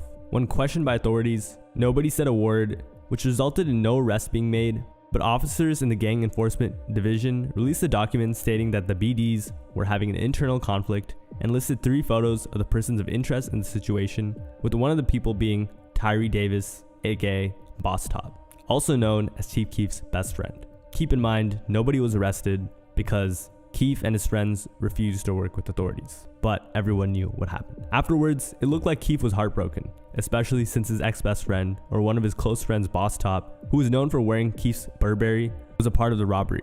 Keef wrote, I clothed you, B. Put money in your lint ball pockets. I tried to glow you up. See, it worked. He then explained he was above them, writing, I ain't nothing like these guys, but we look alike. Way higher form and fashion, and I'm loyal. I was giving y'all my clothes. And ended it by saying, he just bought everything back. Moncler's, earrings, Truies, Gucci bags, Louis Vuitton coats. I can go on and on. But when I found out, I bought it again. Money, money, money. But there was one thing he couldn't buy back. The genuine friendships that he once had. If we're being honest, his own friend wouldn't have robbed him if he wasn't being an asshole. But who knows, really. Afterwards, Lil Durk and his friend posted a video of them taunting Chief Keef, showing off his chain while Chief Keef's music video, Close That Door, was playing in the background. He even pointed to the chain Chief Keef was wearing in the music video and said they had that too. A few weeks later, Chief Keef moved to Los Angeles, California, and never moved back. But the beef was far from over, and Chief Keef was not going to let what Durk and his old friends did go that easily. At the time, Lil Durk and Tyga had some beef. Basically, Tyga ghosted Durk, and then dropped a song with the game dissing Durk. So Chief Keef reposted the track on social media saying, Be bull, go f with blood. This infuriated Durk, who was really mad and wrote, Sosa posted Tyga and game diss on IG. That's saying f Chirac. Basically, he explained, Keef wasn't just dissing Durk, he was dissing his whole block. But he didn't care. And Keef put more pressure on Durk when he dropped a song with Tyga called Now and Later. So it seemed like the beef was only going to get worse. But then, out of nowhere, it was squashed. With Durk tweeting, It's back, OTF, GBE, Chicago, we back at it. At Chief Keef, my brother, #300. And they collabed on the song Decline in 2015. But they never really collabed since then, and it's clear why. Things just weren't the same. What's worse is years later, Durk would come up big time, and not to be fake, as a large mainstream rapper, that connection could have really helped Keef. However, that wasn't the only beef he had that year, because Chief Keef would also start beefing with the Migos in 2013. Why? Well, the Migos dropped a song called Broken Knees, where they said, "You ain't got no money in your pocket, don't talk to me. No comprende, I talk Benji. My diamonds looking like KK. You broke and asking for favors." Sosa thought the Migos were dissing him because his daughter's name was KK. He tweeted, "Heard Migos sneak dissing, no talking." The Migos would later say this totally caught them off guard. I mean, we just woke up and that day somebody called my phone. My boy called my phone from the north side and said, "Hey, you see this on Twitter? What's going on?" I was like, "Nah, what's going on?" And that they did not sneak diss him whatsoever. For the record, we have never sneaked this. Never, If ever it's did a sneak ever diss. So I guess it was just some hate shit going on. In fact, they thought they were all cool. You guys never worked. I thought you worked with Chief Keef before. I thought y'all was cool. But they were rappers. So the Migos responded and dropped the song Jealousy. They're jealous and they envy me because I'm really who they want to be. I ain't never did a sneak diss. Call my hitman quick to put you on the hit list. And Chief Keef responded with a song called Pull Up. But then the beef got real when Keef's Glow Gang got into a scuffle with the Migos and some of their affiliates in DC, and everyone said Quavo got his chain snatched. At first, it was a rumor, but then Chief Keef posted this picture saying, "What's this?" After that, the Migos squashed the beef, and they've been cool ever since. But once again, Keef was cool with the Migos earlier. He took something out of context and lost another huge connection. It seemed like Keef just loved burning bridges. I mean, come on, bro. Lil Wayne, Lil Durk, the Migos, Wiz Khalifa, 50 Cent. Who's gonna be next? But hey, that year, Chief Keef announced another project. Let's go! But before it would drop, it was announced that Chief Keef was dropped from Interscope Records in the beginning of October of 2014. He tweeted, "Ain't shit gonna stop, just get bigger and bigger. 100% of everything goes to me now. Jimmy, it was cool splitting it with you, but you gave your spot up." As well as saying, "Laughing because to me, I was dropped. MFs ain't helped me pay no MF bills." But this is just kind of like saying you don't want someone after getting rejected. And to fans, he definitely felt and looked salty. But he did also express he wasn't feeling Interscope anymore, so Chief Keef had admitted that he wanted to get dropped. To be honest, it was pretty clear from his actions, as he was not showing up to shows, not releasing albums on time, and was doing a lot of things to breach his contract and get dropped. Jimmy Irvine and Dr. Dre ended up leaving Interscope after Keef had signed, and since they were the reason Keef had signed to Interscope, he felt he didn't belong there anymore, as even 50 Cent left. However, regardless of what he thought, a major label will always be a big push, and getting dropped will definitely hurt your career. Furthermore, Keef was getting a lot of personal problems as well. He dropped a song called Fuck Rehab with his friend Blood Money. A few weeks later, Blood Money was no longer with us. And these types of losses were not easy. Just a week later, after dropping his tribute to his blood cousin, the song titled Ain't Missing, he lost another person, Capo. So Keef definitely made the right decision coming to LA, but the beef wasn't over for 2014. Because what if I told you that Chief Keef did not just beef with rappers, he was above that. He'd also beef with entire cities. Nope, just kidding. He would beef with entire states. Which state? New Jersey. It all started when back in 2014, someone tried to snatch his chain in a Jersey show. So Keef responded in a song writing, "On the ground, on the floor, someone pick him up, take him to the morgue. I'm riding through New York, finna go and shoot New Jersey up, trying to take my chain, I ain't going. We gon' come up and blow New Jersey up. You want something, blah blah blah." Clearly, he was mad, but dissing a whole state was crazy, and some Crips posted this video as a response. "We got an issue for you, Chief. I got an issue for you. You disrespect my block. All headshots. I ain't playing with you. South over Sosa. Shit on sight." Basically explaining he was no longer welcome there. "Jersey don't love you. You get no money in my state. You get no money in my state. You, Chief." However, Keef's response to this, Finito, became one of his biggest hits, and he never got checked by anyone in Jersey, so I guess he got off easy. Someone around the situation explained why he did so. Keef was actually trying to help some of his friends out. Like, folk was taking out the hood, taking out of town, and stopping from getting killed. But after what happened with the robbery, he had no choice but to cut them out. You know, when that shit happened, when the chain situation and all that, folk, it was like, it was over after that. You know what I'm saying? Like, Sosa cut a lot of the guys off just because it was just, he just didn't fuck with nobody. Like, it was Glow Gang versus everybody. And that he just couldn't trust anyone after that. Because he felt like if you wasn't with it, you wasn't gonna stop it, or you wasn't gonna be with me. You was with me for what I could do for you. You know what I'm saying? Because he felt like, bro, my own homies will get down on me. What's to you? And I understood that, but at the same time, there's a lot of who loved Sosa genuinely. You know what I'm saying? He didn't have to cut off all the gas, but I seen why he did it. And personally, I think he 100% did the right thing. As now that he was in LA, there was no way he was ever going to get touched. They ain't got enough money to go to Calabasas and merch G-Key. Them on Instagram talking, them ain't going getting motherfucking Navy SEAL suits, jumping the gates of the code on the movie, unlocking it, coming through 3 floors. Chief Keef was not having a great year. Multiple beefs, a lot of sidetracks. Yes, some music was dropped, but he was no longer with his major label, and as an independent artist, things are tough. However, in 2015, Keef announced he would be signing to a billionaire, with a completely different deal than most artists were given. Keef signed to Filmon, which actually produced live shows and signed for 2 projects. In 2015, Keef had quite a bit of output. However, it turned out that this wasn't what Keef wanted, and he wasn't actually the one behind the projects. Of course, this would cause problems with Keef and the billionaire. And what ended up happening was that Filmon, the company, sued Chief Keef for millions. According to them, Chief Keef's contract was suspended 2 weeks ago because his management went off and did a tour without our approval, and the billionaire explained that he wasn't happy with the direction they were taking him. But before they fell out, they did get some stuff done. Of course, Keef dropped a lot of music, but they had also scheduled him for quite a bit of shows. However, there was some bad news. Keef had tried to do a hologram performance in his hometown of Chicago. Of course, he had outstanding warrants there, so he decided to beam himself in a concert near Chicago, but authorities cut the power, and leaked text messages showed what happened. How many minutes is the hologram set? Here it goes. Damn, what happened? City did that. 20 cops cut the bulldoze trailer. No, was there any part of that was not clear? This concert was actually a fundraiser for victims of violence. Stop the violence, stop the killing, stop the nonsense, let the kids go up. And fans were on Chief Keef's side. It's crazy we had tens of thousands come out in peace, and the city and police shut down a hologram of Chief Keef. Later, it was revealed that the police found Keef to be a threat. City properties, we can do anything we want. Even though Keef was preaching a positive message. Of course, if you listen to his music, that's another story, and the police definitely were not having that. And from their point of view, it makes sense. Chief Keef having a Stop the Violence concert was probably crazy to them. To them, how could this demon think that they don't know what he's talking about in his music? After all, Chief Keef is a wanted fugitive in Chicago.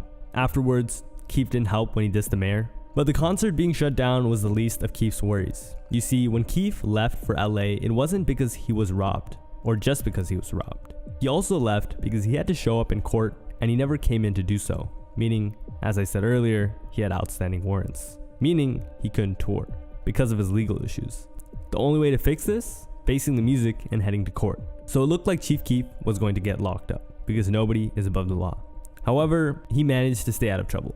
After that whole debacle, he did drop some music and laid a bit low. However, randomly in March of 2016, Chief Keef tweeted that he was retiring from music. A fan asked him, "Did you forget you were a rapper? You way behind on music. Drop something." Keef responded by saying, "I'm retired, you don't know. Too many people sound just like me or saying stuff like Almighty would." And to make matters worse, in the end of 2016, Keef dissed Uzi and Famous Dex, even Cardi, explaining that he was coming back. And then called rappers who dyed their hair some pretty mean things, and that he was not cool with them shaking their booty. Good to know. 2017, I'm coming, right? I'm gonna let y'all know something. All these fat rapping today, shaking their booties and all that. On beat until 2017, that's how long they got. And because hip-hop was starting to go against his strong values and moral code, he had to make a comeback. Bang ass is ending 2017. I swear to my dead homies, I'm gonna come back and go crazy. Y'all stay singing all that, okay. For the culture, not for himself, but for the greater good, to steer hip-hop in the right direction. I was beginning to be a bit satirical, but many took this as a diss towards Lil Uzi, Lil Yachty, Famous Dex, and Cardi, as that was what everyone was titling the video as on social media platforms, and it just made sense. And then, all of a sudden, in 2017, Chief Keef did make that comeback, dropping a handful of mixtapes, and just like that, he was back from retirement. However, it wouldn't just be an eventful year in music, because not only did Keef decide to go to his old ways of dropping, but he'd also decide to go to his old ways of getting into trouble. And nothing made that more evident than when in January of 2017, Keith decided to carry out a home invasion by himself. Yes, you heard me correctly, a home invasion by himself. After making millions of dollars, Chief Keef decided to kick someone's door down personally. I know I just repeated that 3 times, but it's just absurd to me. Here's what happened. All of a sudden, one day, an LA SWAT team arrested Chief Keef and his friend Tato. Their bail was both around $500,000. The crime? Brutally robbing and assaulting a producer, who took to social media and gave all the details. The producer explained that he got into an argument with someone close to Keef. Dollars in my Rolex. Into an argument with bro. Yeah. Mother Uncle Ro, wife Kelly. They then put Keef on the phone. You know, she called Chief Keef before and tried to put him on the phone with me and tell me to calm down. And not even 15 minutes afterwards, Keef decided to show up and stand on business. So boom, I go to sleep, wake up, 15 minutes later, somebody opening my door, kicking down my door, talking about the Sosa. However, the producer actually thought they were cool, so he just opened the door. I opened the door. I done produced a song for him, met him a couple times, I didn't think nothing was wrong. But when they came in, they got to work. Wink, wink. Boom, he pushed me in, a behind him got a Draco 7 looking thing. He started hitting me in the face. Tato started hitting me in. The producer, Ramsey the Great, told everyone he was ready to snitch. Listen, all the white people on my page talking about chill, Chief Keef, do all this, shoot back, I'm a snitch and all this other shit. I don't give a fuck. I don't give no fuck. He dumb enough to have a $6 million record deal and come in my house and jump me personally. That he was going to get money out of Keef through court. Man, y'all just want to keep the cycle going. Shoot, you supposed to kill him. The court. I'm finna win $300,000. What are you talking about? And explained that Sosa robbed him for low value items by Keef's standards. And I thought you was rich. Why you take $1,500 from me? I thought you was rich, bro. You need $1,500. And that he would be seeing Sosa in court. I just think that somebody who with $6 million would be a little bit smarter about their actions and showing their face. You know what I'm saying? That's just not smart. And that Keef was just really, really, really silly for thinking he would get away with this. If you think that you could come inside a person's house, home invasion, with a and beat and you worth $6 million,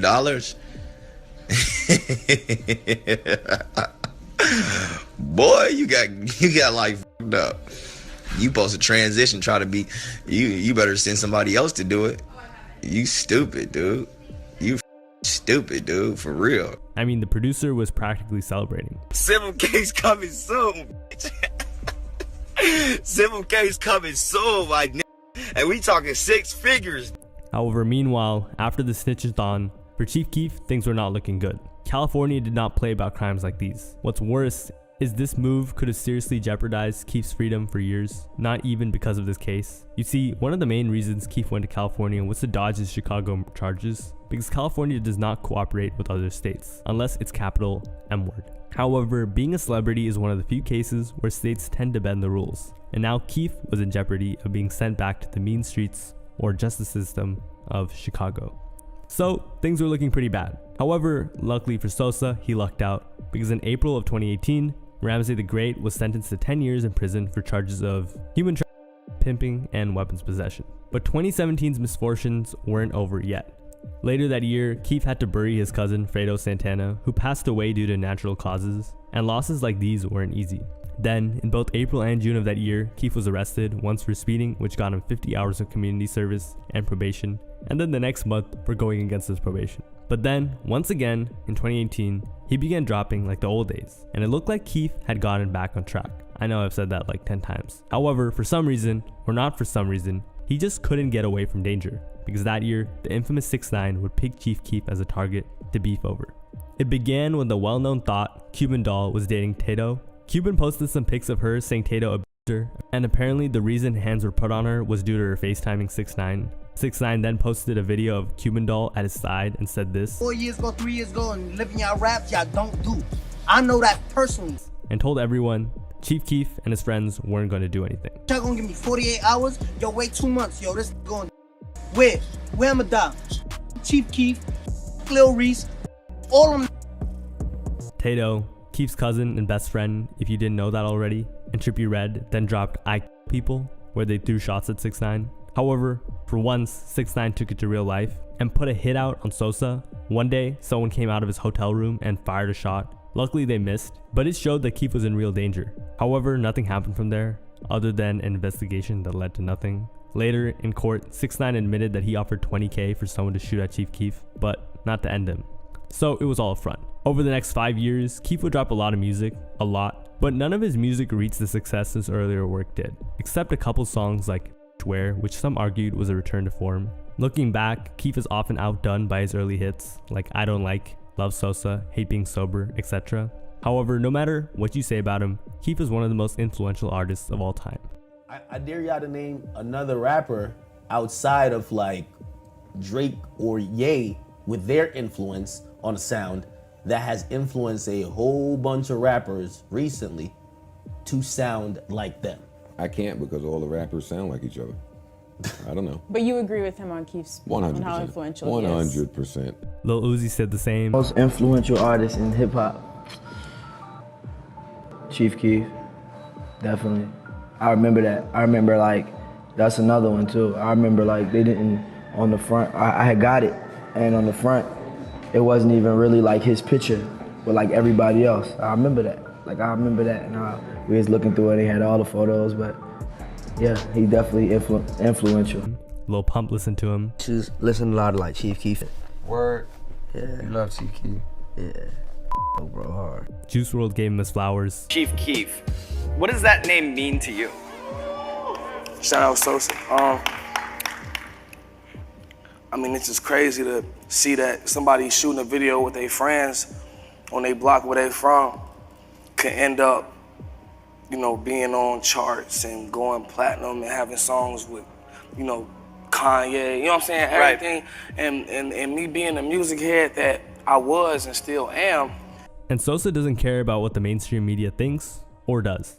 At one point, Young Bands was slated to become the next superstar to make it out of SoundCloud, and for a while, he was on track to do so. From 2017 to 2018, in a 7-month period, he had 3 Lyrical Lemonade videos, cosigns from rappers like XXXTentacion, was mentored by Future, and it seemed obvious that Young Bands was about to blow up and hit the mainstream. However, years later, the hype for Bands has faded away. The rapper, once known for his consistency, has dropped once in the last 2 years, begging the question, why would a rapper who's on the brink of becoming huge throw it all away? Well, what a lot of fans don't know is during his prime, Young Band's got into multiple beefs, scammed his fans, was on house arrest for 4 years, and a couple of years ago, even allegedly snitched. My name is Rashad Fashir, and this is how Young Band's blackballed himself. And before we talk about how his career got derailed, how did it begin in the first place? Bands was somewhat of a prodigy. His song with Cardi, 4 Teaspoon, was made when he was 14, and he dropped multiple SoundCloud classics with the likes of XXXTentacion and Ski Mask the Slump God, which propelled him to underground stardom. And in 2018, it looked like Bands was ready to step into the mainstream.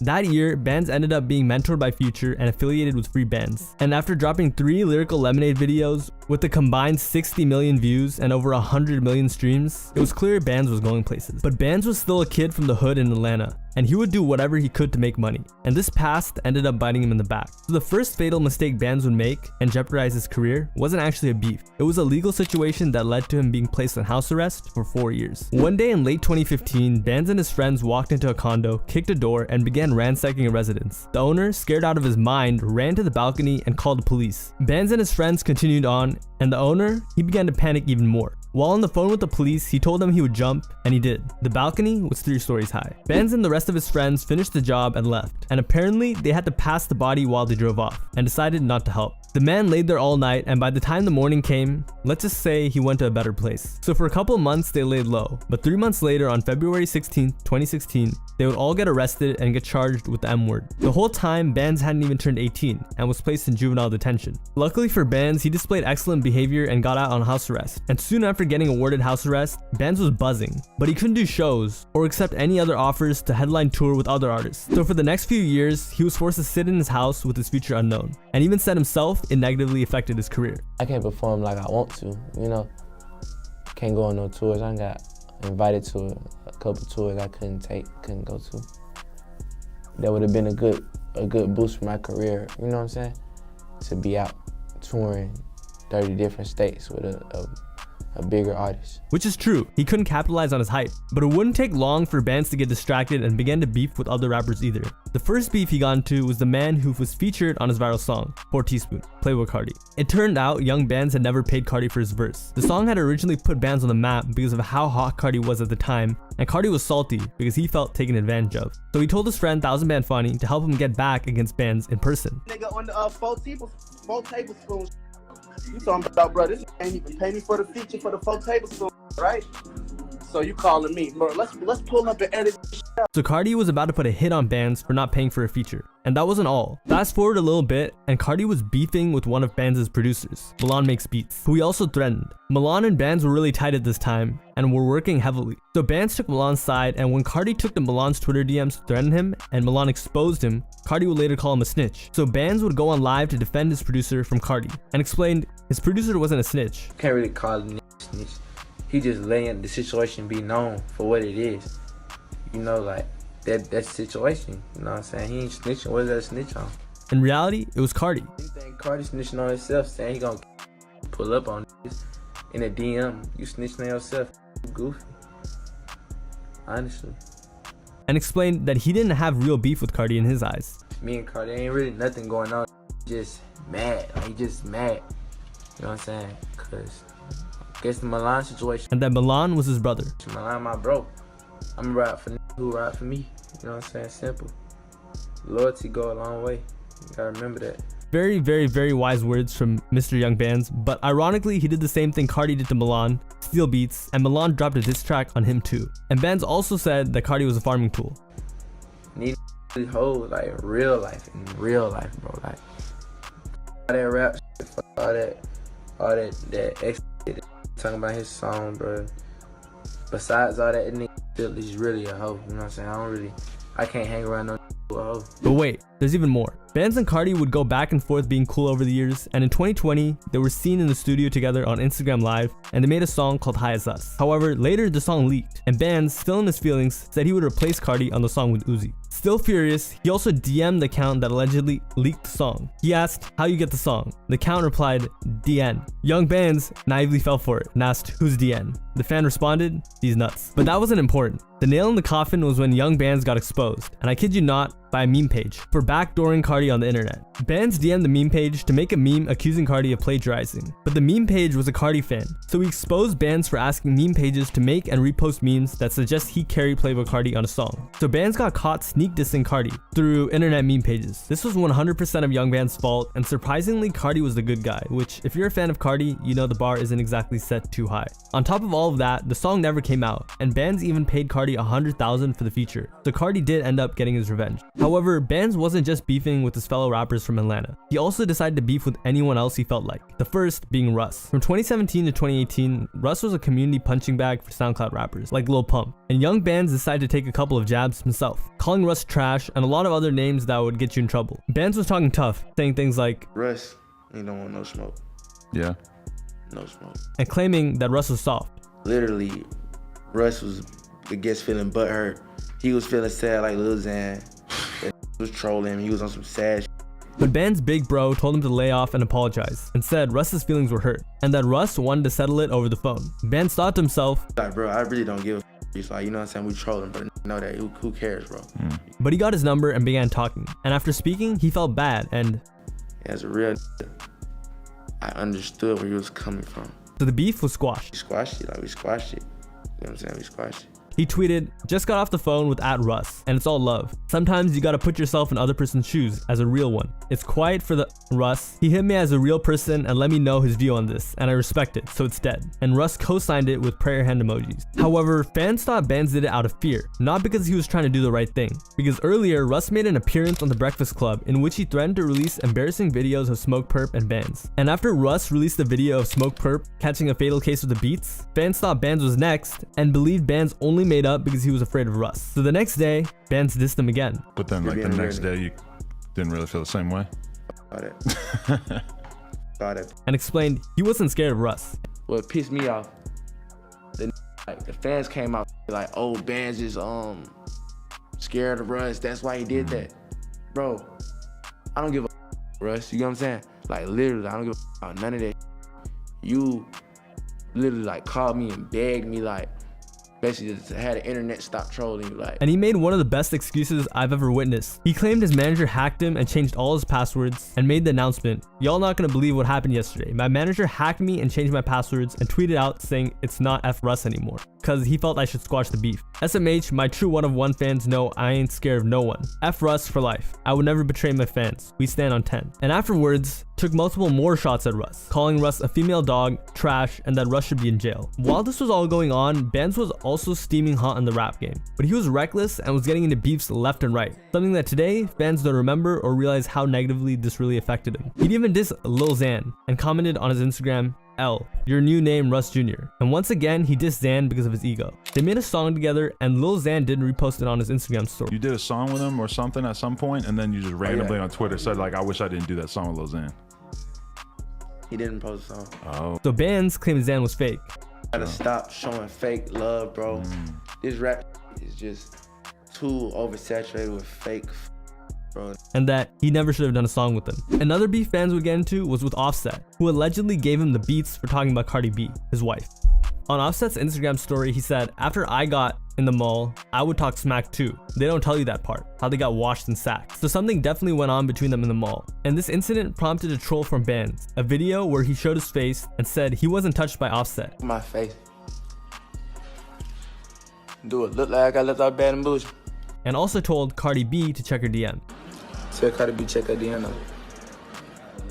Bands had said he'd like to engage in certain endeavors with Cardi B, Offset's wife, for the culture, and to poke more fun at them, showed off a wire end chain, the Migos slogan, inferring he had their chains.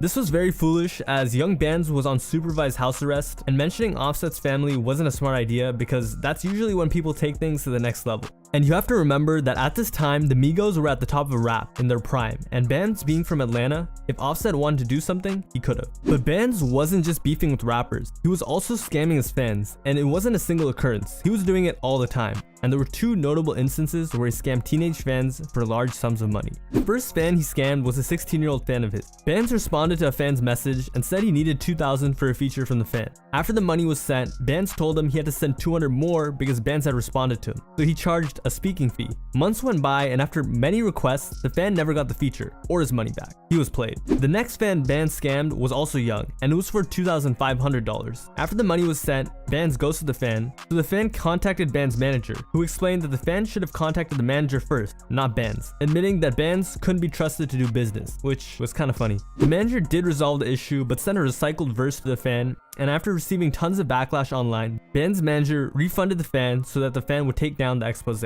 The next rapper Young Bands got into beef with was Lil Yachty. It began with Bands teasing his new album Misunderstood, and Yachty thought he was copying him. So he tweeted, "Misunderstood is literally an imprint of teenage emotions." Bands said, "You a whole farming tool, and your music will never sound like mine. What is teenage emotions, sweet boy?" Yachty then tweeted, "At Young Bands, you my son, stop trying to be me." Bands said, "Misunderstood finna be better than your last 3 albums though." During this beef, academics chimed in and called Bands slow, saying, "Misunderstood is literally an imprint of teenage emotions." The beef ended when Lil Yachty showed DMs of Young Bands showing love to him, trying to link up with him, congratulating him, sending him music to hop on, and even wishing him a happy birthday. Young Bands even told Yachty he was trying to be like him one day, even glazing him, talking about how much jewelry Yachty had back in 2017. Yachty then said, "Y'all go get that Misunderstood though," clown emoji. Bands then told Yachty, "At Lil Yachty, you sold 29K and you got 9 million followers. I don't know why you was ever laughing, kid," clown emoji, which wasn't a good look for what was coming for Bands. And if you look at the 2 album covers, they do look pretty similar.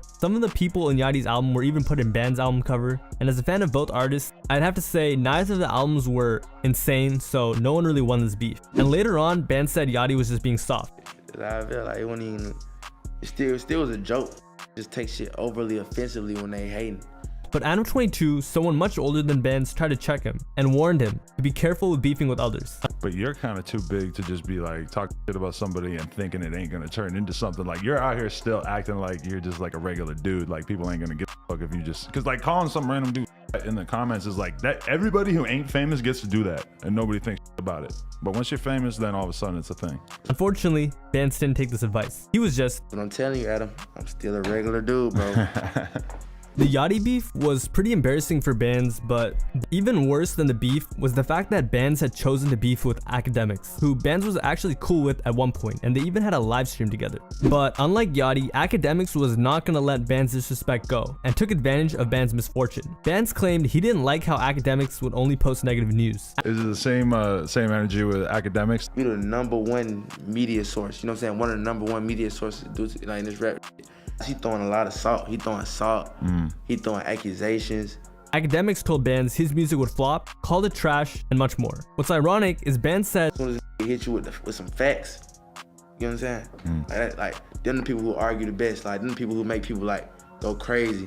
And when band's album flopped and failed to make the Billboard 200, Academics came with the facts. On July 24th of 2019, Young Bands dropped Misunderstood, and after 1 week, it didn't even sell 4,000 units. The album had features from Gunna, Lil TJ, XXXTentacion, Young Thug, Future, Nav, and Lil Durk. Future had originally tweeted a message of congrats and pointed out that Young Bands did this without a major label, because Bands was independent. However, this didn't turn out how Bands thought it would. The pitfall of being independent was Bands didn't have the help most artists have access to boost their sales. But that didn't matter. To the public, he had flopped, and Academics would go on a tweet spree clowning Young Bands, saying, Young Bands failed to sell 10K first week with Misunderstood despite acting fake independent. By the way, he's actually signed to a major. Y'all can't stop that lie. And also having features from Gunna, Lil TJ, XXXTentacion, Young Thug, Future, Nav, and Lil Durk. Flopped. Young Bands could have used Academics to help him get favorable coverage, but instead he burned a bridge. And it actually turned out that he had tried to recruit Academics, because Academics had showed that Bands had DM'd him asking Academics to help promote Misunderstood on his page, and called Bands bipolar. Furthermore, Bands was receiving hate for putting a voice memo of XXXTentacion as a feature,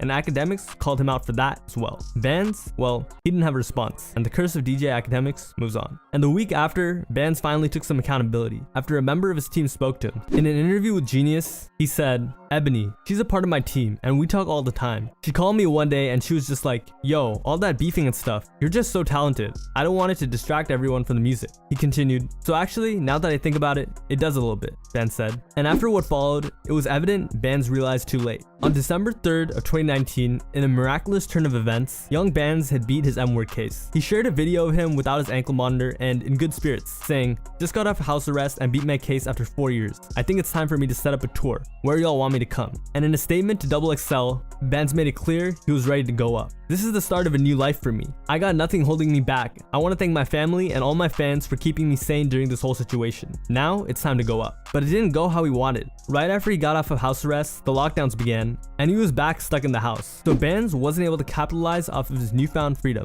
In fact, ever since he got off of house arrest, Bands stopped releasing music. In fact, he's only released 3 songs of his own since Misunderstood, and the last time he dropped his own single was in 2021, 2 years ago. There were a couple of times where he could have dropped some singles with potential, such as his song with Cardi, but that fell through, and he never released it with Uzi. There was a point in time where him and Yeet were gonna drop a song as well, but that fell through too. Furthermore, in 2022, Young Bands was allegedly exposed for dry snitching on one of his co-defendants. One of Band's friends, Trap Trill, took to Instagram and explained he'd been locked up since 2016 for someone who he never saw in his life, Young Bands, because Bands went to the police and cooperated, including Trap Trill's name. And Trap Trills only spared Bands because Bands was paying for his lawyer, calling Bands a P-word and a snitch. Bands had previously shouted out Trap Trill in songs. Mess with solid guys, no my guys never tell, free Trap Trill, they done gave my brother hell. However, it turned out Bands didn't actually snitch, he just stopped paying for Trap Trill's lawyer, but the snitching allegations remained. So at the end of the day, Young Bands made more than a few blunders in his path to stardom,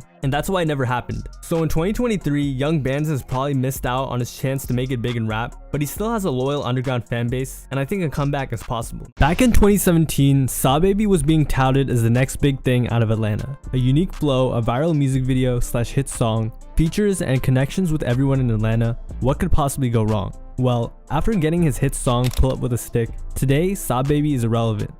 From everything from beef with other rappers to fumbling big features and connections. My name is Rashad Bashir, and this is how Saw Baby blackballed himself. But before we talk about how he fell in popularity, how did he get popular in the first place? Well, on September 28th of 2016, Saw Baby dropped his viral song, Pull Up With a Stick. Accompanying the track was one of the most iconic Atlanta music videos in the past 10 years. At the time, he was completely unknown, but in less than 2 weeks, the song blew up. That fall, he released his highly successful project, Sandas, and from then on, his name was etched into the Atlanta rap scene. By 2017, Pull Up With A Stick was a bona fide hit and put Saw Baby on the map for real. He was being touted as the next big artist out of Atlanta, and artists like Young Thug, Travis Scott, and Metro Boomin were fans. And fans themselves were calling him a mix of Young Thug and 21 Savage. The music video went on to get over 70 million views and was later remixed by Young Thug, T-Pain, Fetty Wap, Wiz Khalifa, Lil Wayne, and more. Things were moving fast, and shortly after the song blew up, Saw Baby was flown to London by Young Thug, where he met Drake, and in March of 2017, Saw Baby inked a $2 million record deal with Warner Bros. Records. Pretty soon, Saw Baby was connected with everyone in Atlanta as well. He had become pretty close with 21 Savage, dropping music together, and fans even alleged that he was close enough to the point where he was a part of 21 Savage's group, Slaughter Gang. So at this point, it's safe to say that things were going pretty well for Saw Baby, but it didn't take long for things to go south. It started when he began beefing with Offset. Saw Baby had been wearing upside down crosses for a while, but at the time, upside down crosses were a big conversation in rap, and it wasn't a good thing. It was negative, and many rappers like Offset weren't having it. So in May of 2017, Offset took to Instagram to say, all y'all went upside down cross, even my little partners, man. Stop that, boy, you look lame. All that worship the devil. He was God, man. After Offset's video, Saw Baby took to Instagram himself, and he had some not so nice words to say about Offset. First saying Offset is the one who's a female dog for even making it an internet thing. You was the first to take this to the internet. You was a whole. And that Offset wasn't actually from the streets, and said some other not so nice things. Stop speaking on street shit, you industry pigtail wearing. You was a wearing pigtails style. And finally said that he'd happily handle Offset in real life. This shit all on the internet. I'll be glad to beat your though. You talking about you wearing pigtails like a all this ass down your head. After Saw Baby's response, which, you know, was a bit much, I'll admit, Offset decided that he would take to Instagram himself to share his thoughts once again. And this time, he had some words for Saw Baby directly, and started by saying Saw Baby wasn't even affiliated with any gang from Atlanta. And in fact, he was really from Chicago. Shabby to shabby, bro, the your ass name, man, bro, you fake claiming. Ain't PD, ain't Slaughter Gang, ain't the mob, ain't from Atlanta, nigga, Chicago. And called him broke. Cheer ain't costing nothing little ass pieces you got on your neck, boy. And then said that Saw Baby wouldn't be the one giving Offset the beats. It was going to be the other way around. And he would get his own neighbors or friends to do it. Then you talking about you beat my ass, and I pull up to your hood that ain't your hood and have them white stripe your ass out in your hood, boy. And explained he was a really tough guy who everyone knows in Atlanta. I don't know what's going on with that. All that playing with me, I don't play. So after Offset said he would go to Saw Baby's hood and get his own people to handle him, Saw Baby responded by showing his hood. Believe. You got the whole mob out here believing, man. Night war, all that type of everybody out here squigged up for the video. And made a post on Instagram to continue the diss on Offset, saying, "We really accepting F guys like this? From up north? You not from Atlanta? Stop this internet stuff. Get your money. You a up north guy. Don't get yourself messed up trying to play gangster. You a fake GD. You wear pigtails. Stop it. Hashtag set." And continued to roast him, claiming Offset was from the north, which is the nicer area of Atlanta, basically saying that Offset wasn't really from that type of lifestyle. "You look like one of those people that picks up money from the floor, you ass parakeet. You from up north. I've never seen you in the city. Go tie your shirt up and double dutch with your sister girls. I love Chicago, but you're from the north side. Stop speaking on city stuff you don't know about. Stay your up north." And in an interview, Saw Baby was asked about the situation. By Offset, you know, talking about his youngins or his young partners, he was saying, you know, he wasn't with all the upside down crosses and stuff. You know, and when I seen it and heard it, you know, I thought about 21. I thought about Uzi, and I thought about you. And then I also got back on the internet later and I saw you had responded to it. You know, and it's been some back and forth this week and everything. I just want you to touch on it. He admitted he shouldn't have spoken on it. Well, you know, hey man, I wish I would never even responded to that, because I ain't the type to do all that internet beef. But I feel like he don't need to be speaking down on people I don't speak on no other religions or nothing like that. And a little known fact that a lot of people forget about today is Sa Baby wasn't actually the only one who Offset dissed. Lil Uzi Vert, XXXTentacion, and Sa Baby were all called out by Offset for wearing upside down crosses and everything it has to do with. Lil Uzi was joking around and playing Sa Baby's music on Snapchat.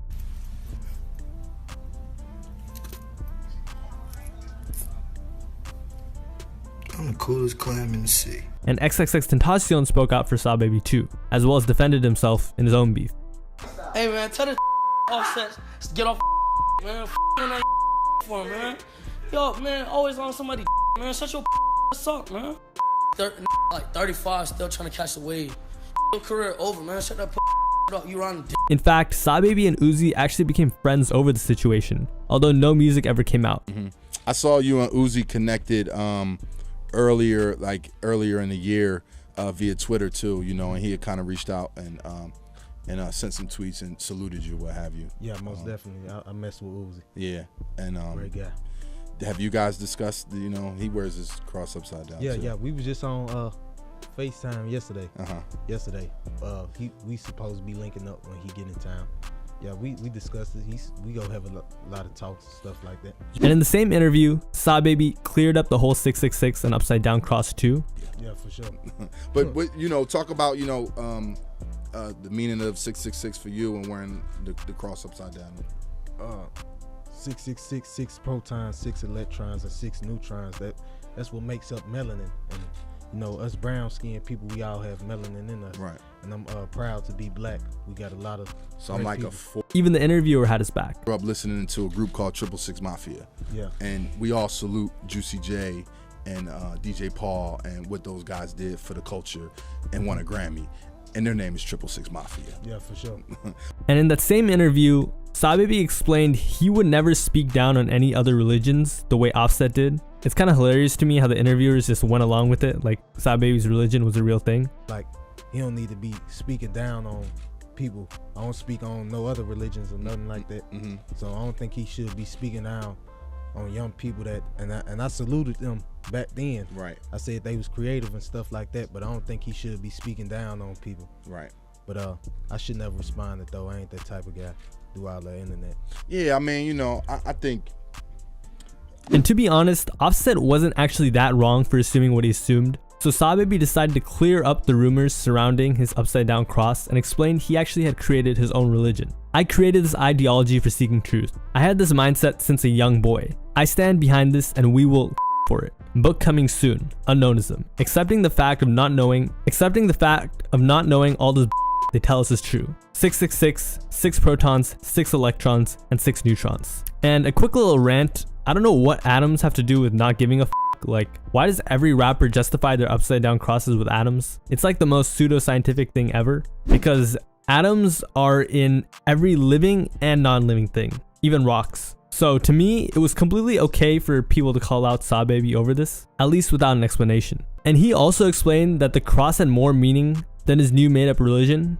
It was also due to his pride and his heritage. Believe it. Yeah. I'm just proud to be black, man. And the upside down cross is for an ideology I created called unknownism, for seeking the truth. We really don't know everything. So it's just accepting the fact that we don't know everything. I really don't know what that cross means. My ancestors didn't use it. So we just use that one. And said himself, he was prepared for the hate, such as the disses from Offset, but was fighting for justice. Yeah. I was prepared for all that. First, I ain't like being tall, you know, but sometimes you gotta be bold. Right. You feel me? You gotta be bold sometimes and really make change. That's what I'm trying to do. All the time, man. We might have people throwing water on us. Right. Yeah. Which is a bit over dramatic in my opinion, but you know. However, on the flip side, Offset couldn't be telling people about religion either when he's a street rapper, rapping about things 10 times worse.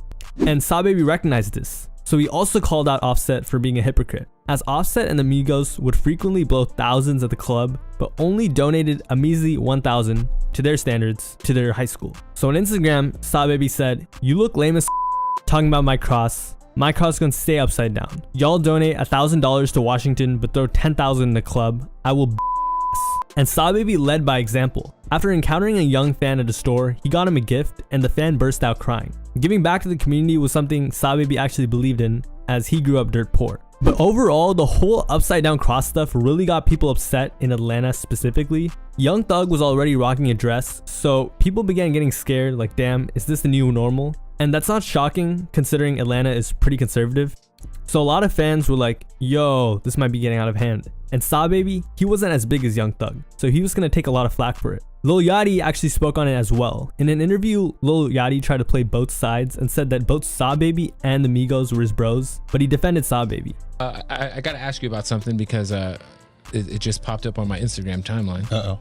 You know, Saw Baby and Offset are like kind of going crazy on Instagram. Yeah, Saw just Baby's started. coming at Offset super sideways right now on Instagram. I mean, Offset came at Saw Baby first. I saw that. I know that's your label mate, Offset, but Saw Baby was showing you mad love. Saw Baby, that's like my newfound brother. So I mean, obviously, I like both guys. I like both. And said that he actually tried to squash the beef, but was unsuccessful. Is there? Can you play the peacemaker for something like that? Can you fix this? Trying to. You should fix it, man. Get him on a group chat, man. I just called Saw Baby. That's good. What did he say? He didn't pick up. He didn't pick up. You gotta give it time. We label mates. We brothers. We gotta squash that. And me and Saw Baby are really cool. You know what I'm saying? So yeah, you gotta. So finally, Saw Baby called Offset broke. But are you still broke? Are you still sitting on your ass? Are you out here grinding? I don't think so. And after that, the beef fizzled out. And I'm not gonna lie, at the time, this shot Saw Baby up in popularity as not many casual fans knew who he was and heard about him for the first time through this beef. But beefing with someone who had so many connections was just not a smart idea, and it would eventually come to bite him back. But how, right? Offset was just one guy, and Saw Baby didn't need a Migos feature. You see, this beef had consequences much worse than not being cool with the Migos, or even some random rappers that were cool with the Migos. It was actually much worse. Remember when I said Saw Baby was flown out by Young Thug and introduced to Drake in London? Well, in an interview, Saw Baby actually revealed that Drake had reached out and was going to hop on Pull Up With a Stick.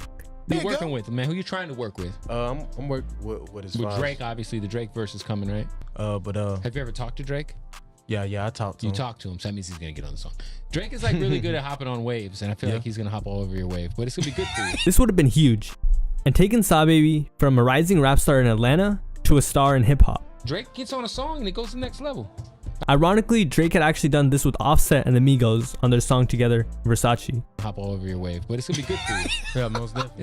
It's gonna be like what happened with the Migos and Versace. However, after Saw Baby began beefing with Offset, Drake didn't go through with the feature due to that beef because Drake was very close with him. So Saw Baby had a huge fumble.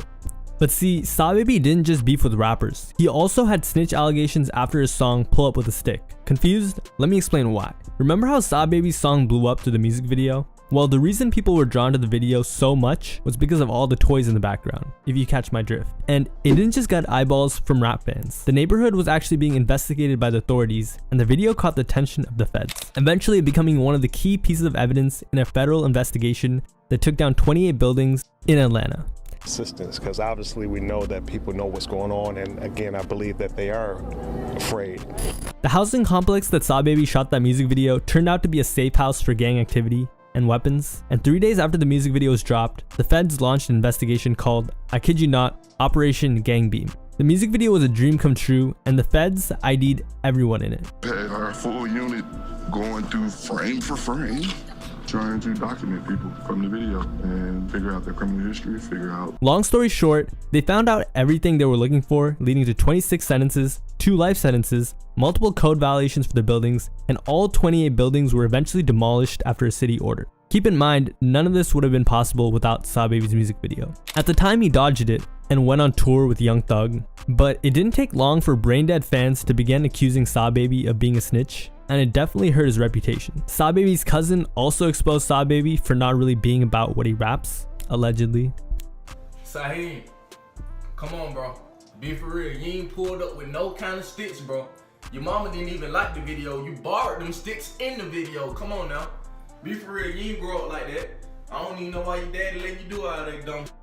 But at this point, Saw Baby wasn't just some rising rap star. He had a lot of connections within Atlanta that he could have used, but he just never took advantage of them. He was cool with affiliates of 21 Savage that were part of Slaughter Gang, and 21 himself. and they even collabed together on a song called Outstanding, which got 10 million views, but they never collabed afterwards. Saw Baby and Lil Yachty were also really close, like I went over earlier, and collaborated on some music as well, which also never come out. And they don't seem to be friends anymore. But the most important connection of Saw Baby's that he really failed to capitalize on was Playboi Carti. Saw Baby and Carti were pretty close back in the day. They collabed on one known song called Supersonic and were rumored to have collabed even more. Saw Baby unironically fit Carti's opium aesthetic before he even started the label, and who knows what would have happened if they collabed. And at one point, fans even thought he would be on Die Lit or Whole Lotta Red.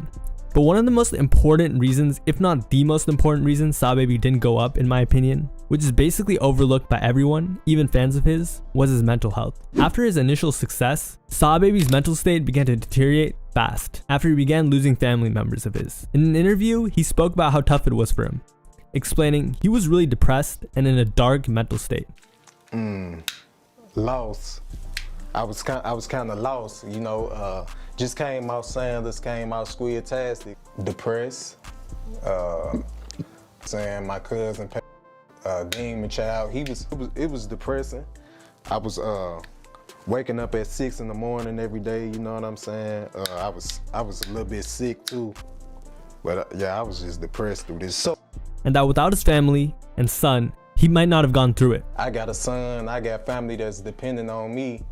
On top of all of that, the year before, Saw Baby said he was going to retire and announced his project Wolverine, which never came out, explaining he wanted to pursue his childhood dream of making video games and that his fans could just enjoy his older music, saying, well, I just want to do more stuff, like making anime video games. I dropped 3 solid projects, so the fans can always enjoy that. Fortunately, he never went through with it, but unfortunately, he did cancel his tour, and this type of instability and inconsistency really damaged his career, putting a halt to the insane momentum he had at the time. It's really unfortunate, and ever since then, nothing really worked out for Saw Baby commercially. At his peak back in 2017, Saw Baby was hit up by a whopping 16 labels trying to sign him, and decided to sign to Warner Bros. And explained that they told him that they would make him a star. But later on, he found out that Warner wanted too much creative control on certain parts of his vision, saying, I thought they wanted too much control on the second option, like what studio and all that. So unfortunately, shortly after his debut project, Sandas, Saw Baby's professional relationship with Warner Bros. Came to an end.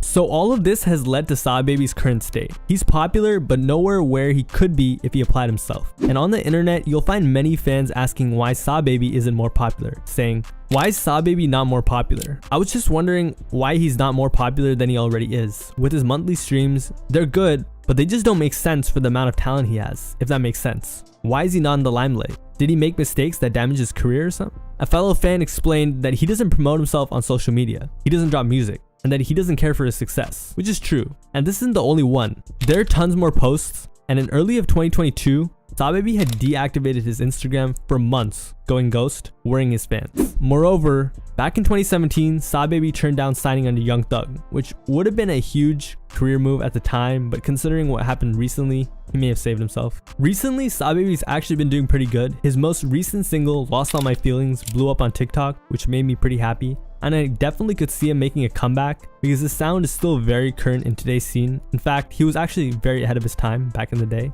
But the bottom line is, he just doesn't care, and he did this on purpose. Becoming a rapper is one of the most glorified careers in today's day and age. After all, who wouldn't want money, cars, flashy jewelry, access to all the women in the world, and millions of people idolizing you? But what if I told you that was all a lie? Because beneath it all lies something far darker that most fans are unaware of due to it being kept a secret by the industry and those who are in it. However, on some rare occasions, the curtains are lifted, and for a short period, fans get a glimpse of what being a rapper in the industry is really like. And the rappers that expose it get some pretty serious consequences, leading to the question, what's being hidden, why, and what happened to the rappers who exposed it? I'm Rashad Bashir, and this is Rappers Who Exposed the Industry and Got Blackballed. The first artist who exposed the industry and was then blackballed is none other than NBA Youngboy. But before we talk about how he was blackballed, how did he gain any footing in the industry in the first place? NBA Youngboy popped onto the scene in 2015 with his first mixtape, Life Before Fame, and a couple of others like AI Youngboy. A couple years later, in 2018, Youngboy's career skyrocketed after he released his hit, Outside Today. From there, Youngboy went on a rampage in the music industry and became one of the most successful rappers of the decade. Around that time, Youngboy was a classic industry rapper. He was often seen with rappers like 21 Savage, Young Thug, Trippie Redd, Rod Wave, Kevin Gates, Gucci Mane, Lil Baby, Lil Yachty, even Lil Pump, and he was even close friends with some of them. But fast forward to 2024, and Youngboy is no longer associated with a single one of those names, not even a bit. And instead, he decided to expose the industry that they all participated in. In an interview where he shared some evil secrets, he explained that at this point, he only cared about money. Nothing planned. Nah, I just want to get paid. I don't give a fuck about it. You said that music, like, in terms of getting paid, it's like the biggest thing, and only all your art. The interviewer was kind of shocked, so he asked why. It's art, right? Youngboy responded, Yeah, because Atlanta is the mind industry that I chose to be a part of. He explained he used to fall for it, like the interviewer, but now understands it's just part of a game. So it's like I accept that I run with it, but don't be a dominant at the same time. He then explained he was aware that he was just a pawn, and his time would pass just like the ones before him. You gotta understand they using me as entertainment, and this shit becomes self-destruction too. Cause I ain't no entertainer. You know, some can be spoke on. Why? But that shit is to be continued. And then refused to speak on it. Is in terms of like every time it's What Youngboy had just said shocked fans, as most were kept in the dark about this side of him, and they wondered, how did Youngboy going from being such a large part of the industry to being against it? Well, the story is actually years long, and it began with Youngboy's relationship with Atlantic Records, his record label, who many other rappers have had bad experiences with. Why is Meek Mill not signed there no more? Why is Kodak Black about to be a free agent? Why did P&B Rock get dropped? NBA Youngboy. NBA Youngboy. You see, when Youngboy signed his deal, he was young. He didn't understand how the music business operated, so he thought he was getting a fair deal. Later, he realized he was making pennies compared to what he was actually earning for the label. I think as you learn the business, you learn how badly you've been taken advantage of. I ain't never got paid from YouTube a day in my life. Make all the money off my YouTube and then give me a small percentage out my all that slavery, son. But you know, that's what we signed up for business. So it's safe to say they had completely bamboozled a young boy. He was very happy when he first signed, since he was kept in the dark about a lot of the details. When he signed his $2 million deal, he was so excited that he bought a baby tiger, a G-Wagon, a huge house, and more. But it's hard to really fathom how severely Youngboy was taken advantage of during those years he was with Atlantic Records until you see the numbers behind it all. Atlantic Records had made over $100 million off of Youngboy since he signed. For example, Youngboy is the king of YouTube, earning 9 billion views in just 5 years, and DJ Academics revealed that after running the numbers, here's what it came to. NBA Youngboy's YouTube page generates 292 million views a month, which means that YouTube pays out his label approximately $1.4 million a month. Approximately 16.8 million per year just for his YouTube. Furthermore, since he signed, Youngboy had given Atlantic Records almost 500% of what they asked him output-wise, and they still weren't willing to even give him a little bit of ownership over his music. And it's actually wild when you hear the facts. Why did Atlantic basically tell Youngboy, listen, after 22 albums that you dropped in a time period where we only contracted you to do 5, hey, we'll negotiate and give you this amount of money, but we ain't giving you all your masters back. Back then, when Youngboy signed, he didn't have anyone to help him. These are real things. What does that mean? When Youngboy started, he's 17, he's 22 now. You don't understand what the f going on. He's just putting out music.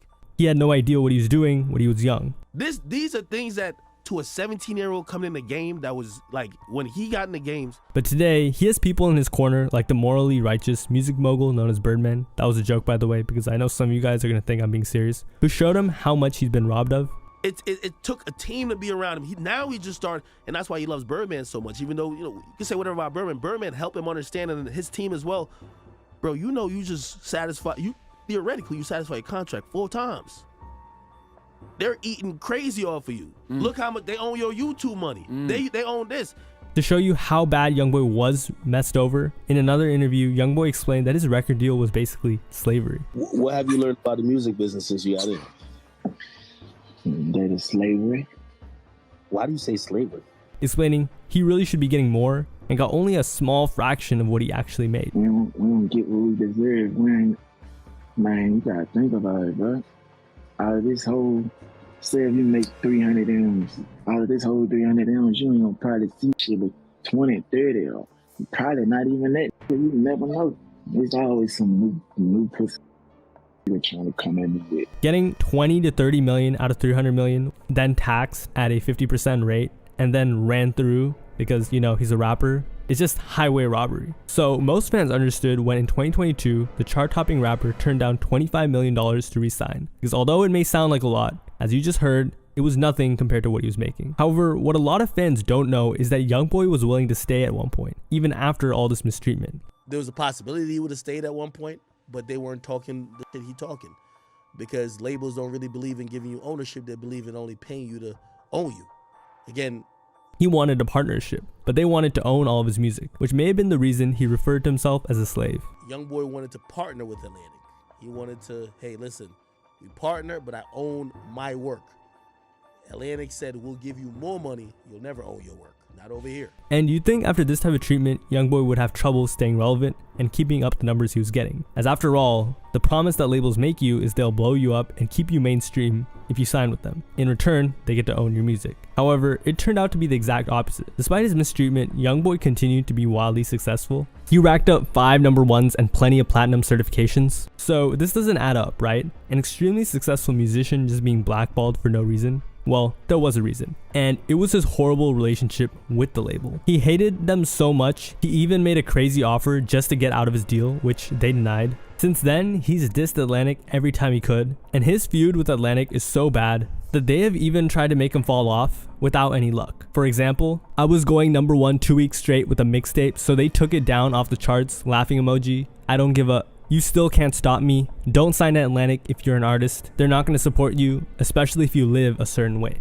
In fact, what's ironic is YoungBoy's label did everything they could to make him fall off, but it ended up doing the opposite. So after Atlantic Records' multiple failed attempts to throttle the YoungBoy's album release, YoungBoy had this to say, and then decided to take it further by dissing his label on one of his songs, rapping, "Try to block me out, Blackball, but they see me now." So despite all the odds being against him, YoungBoy seemed to have trumped the industry. Keep in mind, this is the first time anything like this has ever really happened on this level as well. Prior to that, YoungBoy just took home his 4th number 1 album with Sincerely Cantrell. This was while he was locked up, by the way, placing him in the company of rap royalty like Tupac and Lil Wayne, the only others to do so. And while this was all happening, YoungBoy himself explained that Atlantic was doing everything they could to mess him over. YoungBoy claimed that Atlantic was trying to sue him, saying, "Everything I post, Atlantic try to make it seem like I'm talking about them so they can try and sue me once I'm gone." And posted to Instagram again saying this, "Don't sign to Atlantic unless you want to be a slave. I repeat, don't." And YoungBoy's fight back against Atlantic only made it worse. His public campaign against Atlantic made tons of young artists not want to sign to the label, and this made them hate him even more. The situation got so bad that they had to get Kodak Black to make an announcement saying he loves Atlantic. So most record labels, or most people, would assume that Atlantic Records would drop YoungBoy after this insane feud. But Atlantic Records was smart. They wouldn't let go of YoungBoy. Instead, they wanted to kick him down as far as possible till he was no longer commercially successful. And to be honest, it may have worked. But before we get into that, here's the strategy. They were going to make sure he wasn't doing well commercially. If we're Atlantic Records, it makes no sense that we spend and we exhaust every option to send him off the label with a bang, knowing we already control all of his masters. We own it. Then they were going to lowball him and try and force him to sign another contract that, to put it lightly, wasn't favorable, but it didn't really work. YoungBoy turned down every deal they sent to him. If he drops an album selling another 150, his leverage is so crazy that they either got to go double in the amount of money they offer him now, or they got to let him walk. It's in their best interest that he don't go too crazy, that he could be humbled and think, hey, let me stay with Atlantic. Atlantic don't want him to be independent. Trust me. So in 2023, NBA YoungBoy broke the internet when he signed a $60 million deal with Cash Money Records. It sounds like a lot, but if you look at his streams, it's not much. He wanted $100 million from Atlantic if they weren't going to give him ownership. However, this is a partnership, meaning there's a lot more money for him in the long term, as he gets this advance, plus he'll own his music in the future. So it looked like things were going very well for NBA YoungBoy. But then, YoungBoy's collab project with DaBaby sold 30K, and people were confused, wondering, how is this even possible? Because YoungBoy was a commercial monster. 30K are baby numbers for him. So fans and critics began raising their eyebrows. YoungBoy being a part of anything to sell 30,000 week one looks fishy. I know what he do. And I know what he just finished doing. He just finished beating Drake for the #1 album. Then he was tied. He was close for the next 5 weeks. You know what he do on YouTube. You know what he do. He run the numbers up. They believed it had something to do with Atlantic Records, who, as you just saw, YoungBoy had been dissing, purposely rigged the album so it would get low sales. They're supposed to get 2.5 million. Because you would assume that this goes. And then YoungBoy just pops up saying, y'all, Atlantic. And now magically, beating Drake, that. It looks like there's no support there. No, see, it looked like more than that. It looked like this is stepped on.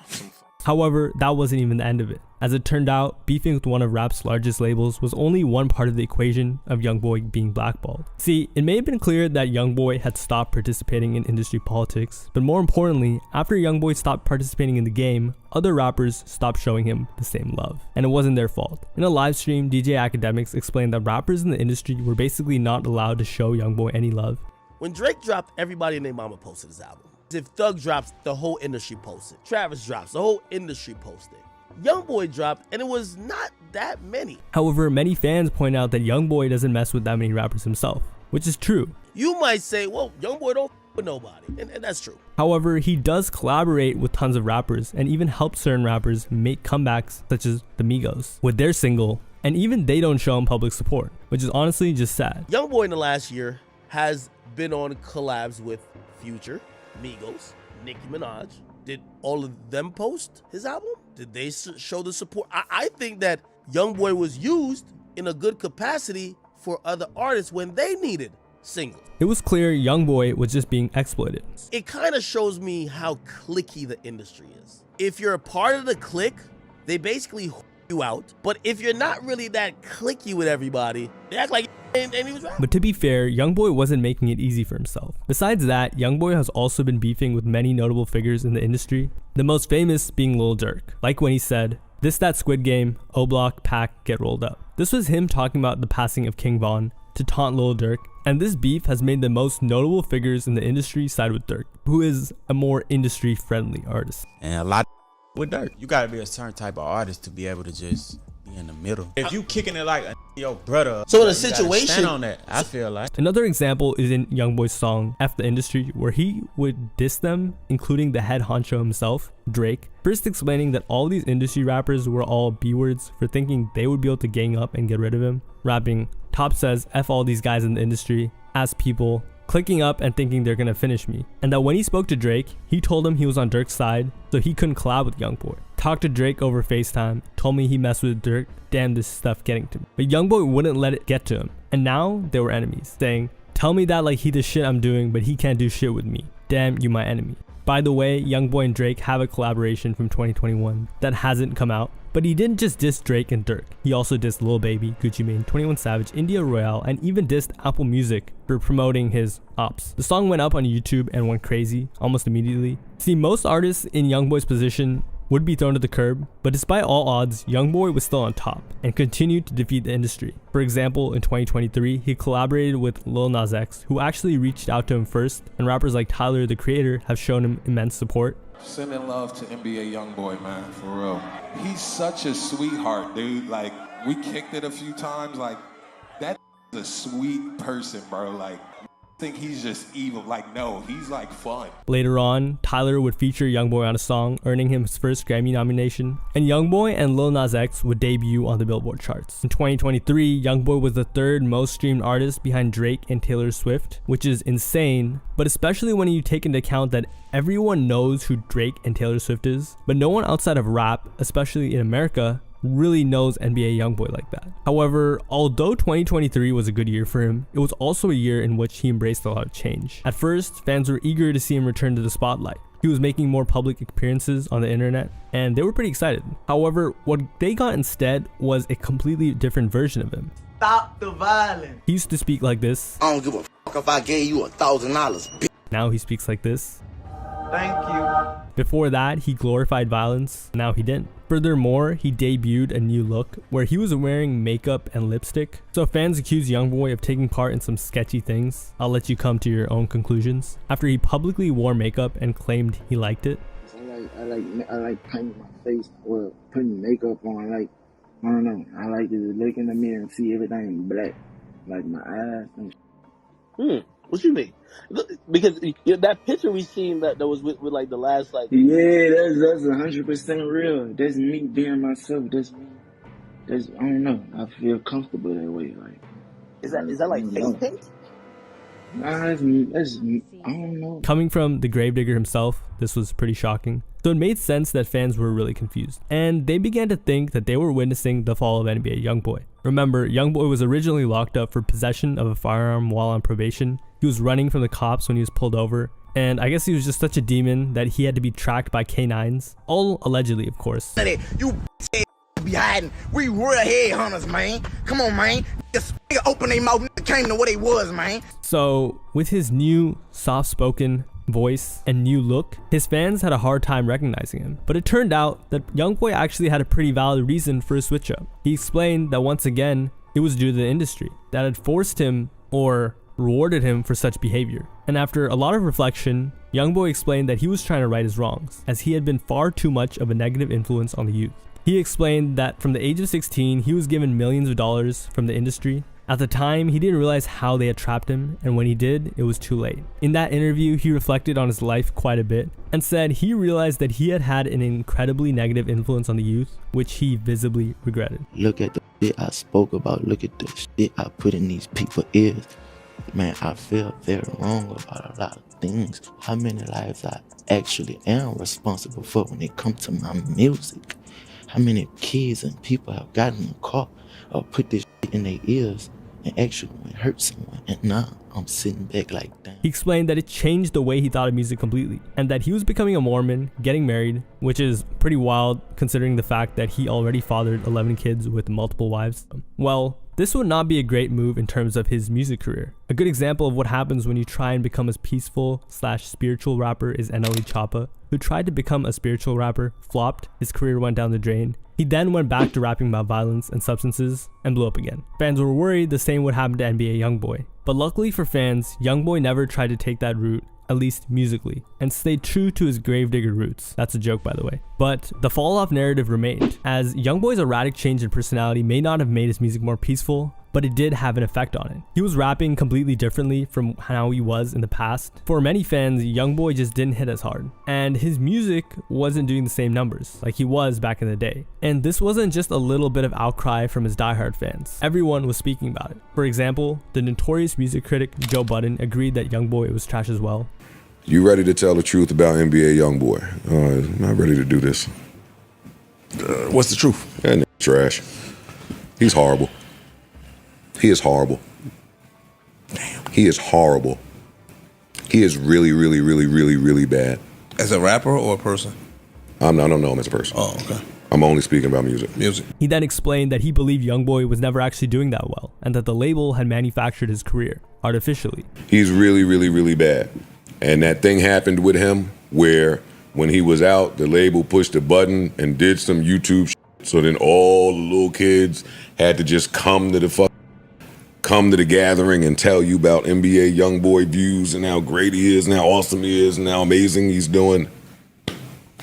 Joe Budden said he'd seen enough and YoungBoy had fallen off. Now that the label's backed up a bit, and now that we done had about 3 or 4 projects while he's been in Utah on house arrest. Afterwards, his co-host gave him a bunch of reasons for why YoungBoy may have been rapping the way he said. Budden just said, I don't care.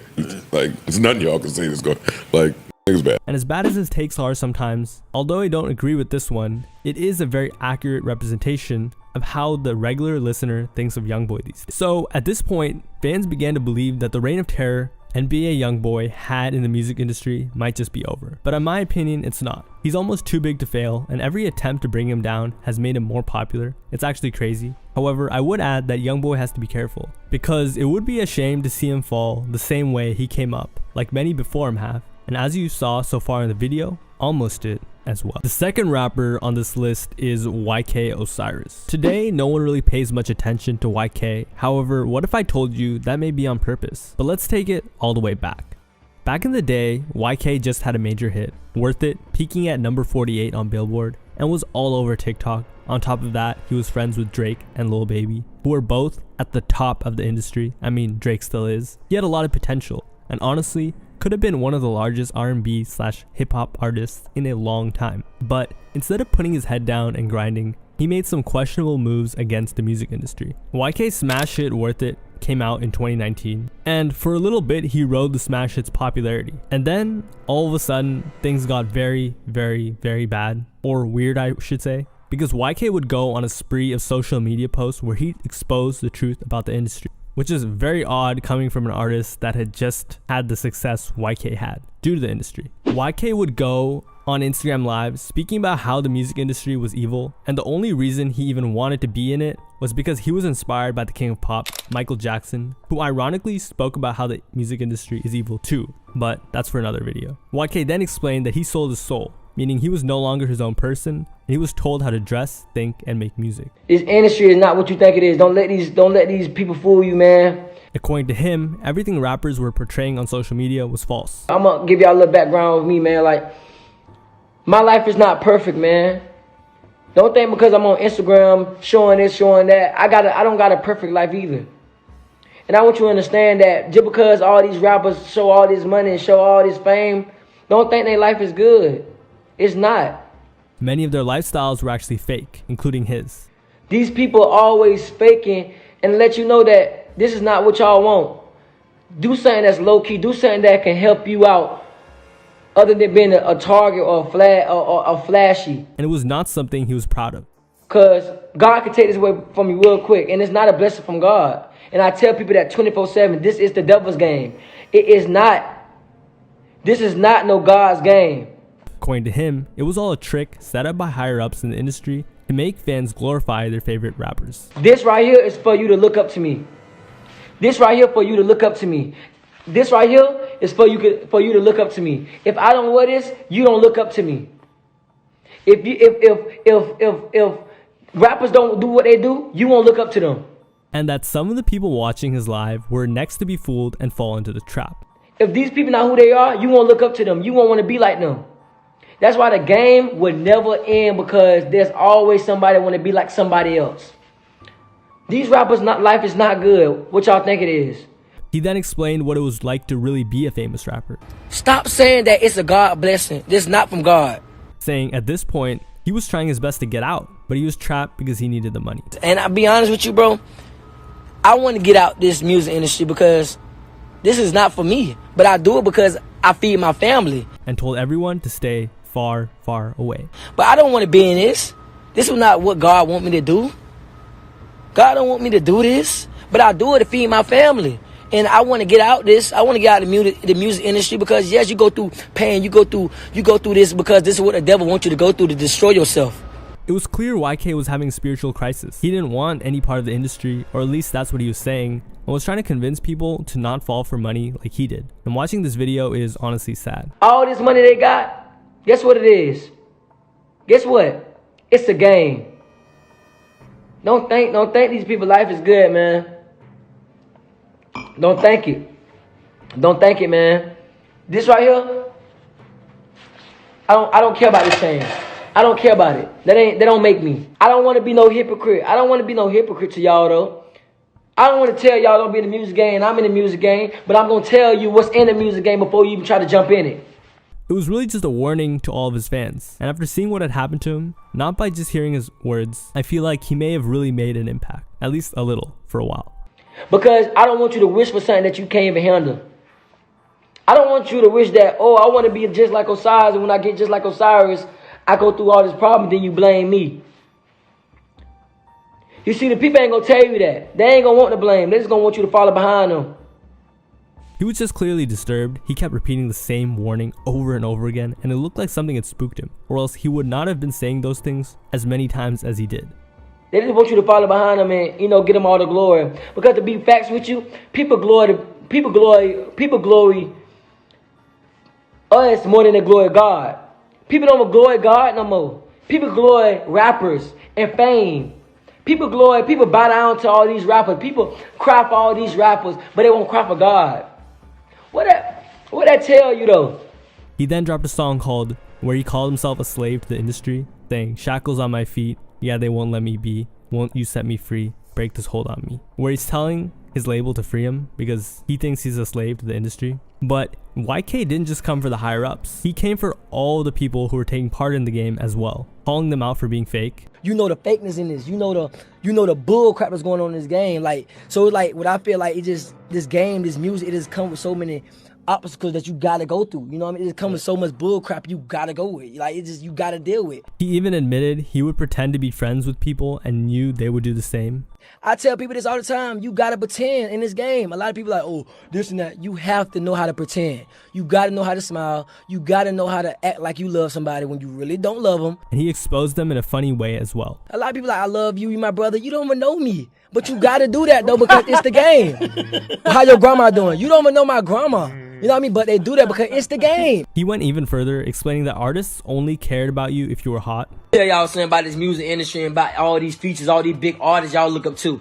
If you not hot and if you ain't booming, if you don't got your name ringing in these streets, niggas don't care about you. And those same artists that would show him love wouldn't actually tune into his new music. And niggas be so fake, bro. This is why I don't be fucking with niggas. This is why I don't be friendly. Like, artists have the same line. And then they be like, when you dropping some more music, nigga, you don't give a fuck. Why you care? So this was all a huge shock to many fans. Many wrote him off as crazy and stopped taking him seriously. A lot of them actually. However, on the flip side, many were actually happy that someone was coming out to speak about these things. You know, the fans that love to theorize. And these clips about YK exposing the industry went ultra viral. In fact, he'd probably continue to come out against the industry. But shortly after this rant or spree, YK Osiris was arrested. He was picked up by the police at his birthday party. Apparently, Osiris's girlfriend confronted him after seeing another woman wearing nothing but a towel on his phone. The outspoken artist said, "I'm gonna out of you." Inside a bathroom, she alleged he and her and showed marks. So fans were like, this is quite the coincidence. YK posted a video exposing the industry, now he's getting arrested. Okay, fans were suspicious, especially after he got released and the charges were dropped. But all of this happening right after he exposed the industry was still fishy. Listen, I'm gonna tell you like this shit crazy as hell. YK Osiris just got arrested for assaulting his girlfriend. Now I think it's f***ed up because the boy just got done making a video talking about the music industry.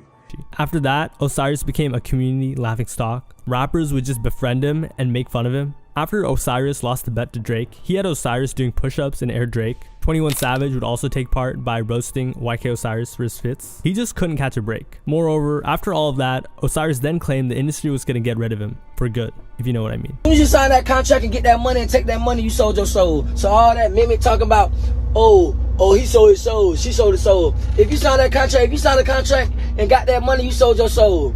Period. Point blank period. As soon as you sign that contract, you sold your soul. When you do that contract, say do all this and do all that, and if you don't do it, you're gonna get put on the shelf. You sold your soul. So why was this so important? What people liked about what YK was saying is that it highlighted an important part of the industry people don't talk about and gloss over quickly, and it hits way harder when it's from an artist that's present in the industry and had pre-saying it. Because if it was coming from someone who's washed up, everyone would just say they're just doing it for clout. And of course, they probably are, to be honest. The reason why people or the industry would have liked him to be silenced is because normally nobodies in their mom's basement are the ones who say these types of things, not the actual artists themselves. But in all seriousness, I do believe that it was just a publicity stunt from Osiris, who had shown he was mentally unstable in the past already. After that, Osiris admitted he had fallen off when a girl told him straight up. But the girl was like, oh, the last time you dropped when I was in high school, I graduated already. I graduated college. When she said that, I was like, melodies from heaven, way down. And today, it's not looking great for him. He's basically hit rock bottom. In 2022, Osiris admitted that he had gone broke after all the success he had. When asked how, Osiris said, man, I went broke so goddamn quick, man. Like, back then, oh my, like 3 years, like 2.5, not 3 years ago, when Worthy came out, man, I blew that money so goddamn fast. Osiris even revealed that he had given his mother $250,000, dropped $300,000 on clothing, that's crazy, and would spend hundreds of dollars for each haircut. But he said the most shocking bill came from the IRS. And by the time you know it, taxes. Exactly. I said, because I ain't know like the taxes come out now. They come out during that year. By the time you know my account say, this how much you owe? I said, yeah. How much did you owe? I think I was like like 190 is just 190,000. yeah, something like that. But it was crazy. I like the money went so quick, bro. It like when you don't have it, it's like when you get it, your mindset changed so many things. Like you start buying so much things. Moral of the story: save your money and be careful who you choose to call out and make enemies. As if we're being honest, nothing even happened for Osiris to come out and say all these things. The final rapper on this list is none other than Lil Skies. But before we get into how Lil Skies was blackballed or even exposed in the industry, how did he even get into the position to do so, right? After dropping out of college to pursue rap, Skies dropped a ton of music and eventually he found his sound, which was the trendy autotune trap sound that dominated 2016 to 18. He had some buzz at the time, but he really exploded when he got Cole Bennett in the mix. We dropped it, went #1, trended on YouTube, did 1 million views in 24 hours. Dropping songs like Nowadays on the Lyrical Lemonade channel. And today, Nowadays has almost 400 million views on YouTube, one of Lyrical Lemonade's most popular videos, competing with artists like Eminem, Juice WRLD, and more. In 2018, Skies inked his first multi-million-dollar deal with Atlantic Records. Red Roses, his debut studio album under the label, went ultra viral, getting millions on SoundCloud, and the music video on Lyrical Lemonade has close to 300 million on YouTube. At the time, fans are bewildered by the number of views, asking, "Can someone explain to me how Lil Skies Nowadays featuring Landon Cube got 9 million views in under a week?" He then randomly got a Weekend cosign, so it was clear Skies was going places. In addition to his early SoundCloud/YouTube success, Skies was also producing radio-friendly music, unlike his peers on SoundCloud like Lil Pump and Lil Xan. Think of someone like Lil Uzi Vert. He was dropping hits. Critics loved him, fans loved him, and Skies capitalized. So in 2017, he went on tour with Lil Uzi. Everything was going amazing. He had sold out shows, hit songs, millions of dollars, and in a short 6-month span, Skies passed almost every rapper in his era other than maybe Juice WRLD and a few others. But years later, he's far below them all in popularity. And today, it's safe to say he's lost it all. But how, why, and what happened? Well, there were many reasons, and one of them was the fact that he tried to expose the industry. In 2018, Skies was chosen to be a part of the XXL freshman list, a highly coveted spot in the rap industry, based on how much it can, or at least could do for an artist's career. However, to everyone's surprise, Skies turned it down. And on April 24th of 2018, Lil Skies took to Instagram to expose XXL, explaining the media was mad and he would be exposing. This is mad as shit. It's like, y'all are funny as shit. I'm just listening, like, I'm listening to y'all niggas. Like, bro, what? Alright, man, so I got something to say.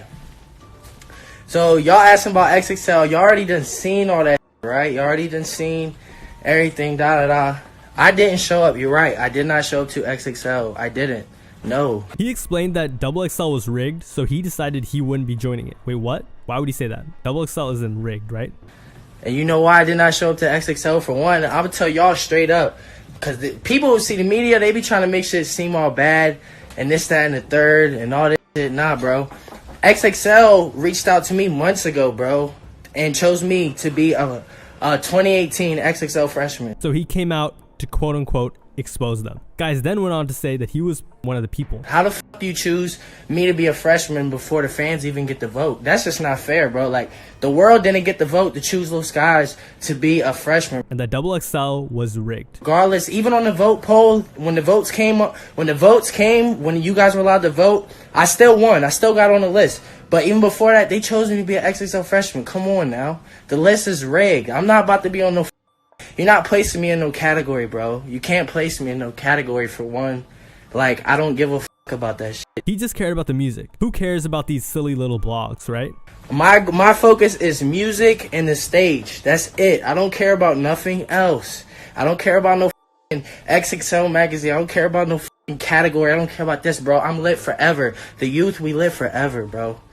Everybody's saying, like, we freshmen for life. And XXL was just not being fair to other artists, according to him. Turn up. Lil Skies, I don't be responding to all this, that, and the third, but no, I did not show up. And it's not like no hate towards XXL and all that. It's just no, bro. I'm not like, if you gonna play the game right. I can't be chosen before the people even get the vote. That's just not fair to me. So he could have earned a lot of fans' respect if this was true. However, it just wasn't. The funny thing is, the industry has a lot of shady tactics, but what Skies was trying to expose isn't one of them. XXL is very transparent with how they select artists. They pick all except one that's voted on by the fans. And yeah, it is a little weird, but it's normal, not a sign of foul play. as they're very transparent about this. More importantly, it was a wild business decision for Skies, as XXL is known for boosting artists' careers like crazy. For example, Genius did a study on rappers who were small and less established and featured on XXL and saw that they had an average of 50% increase in their popularity. So the XXL freshman list isn't make or break, but it definitely helps. It's free marketing and some of the best you can get.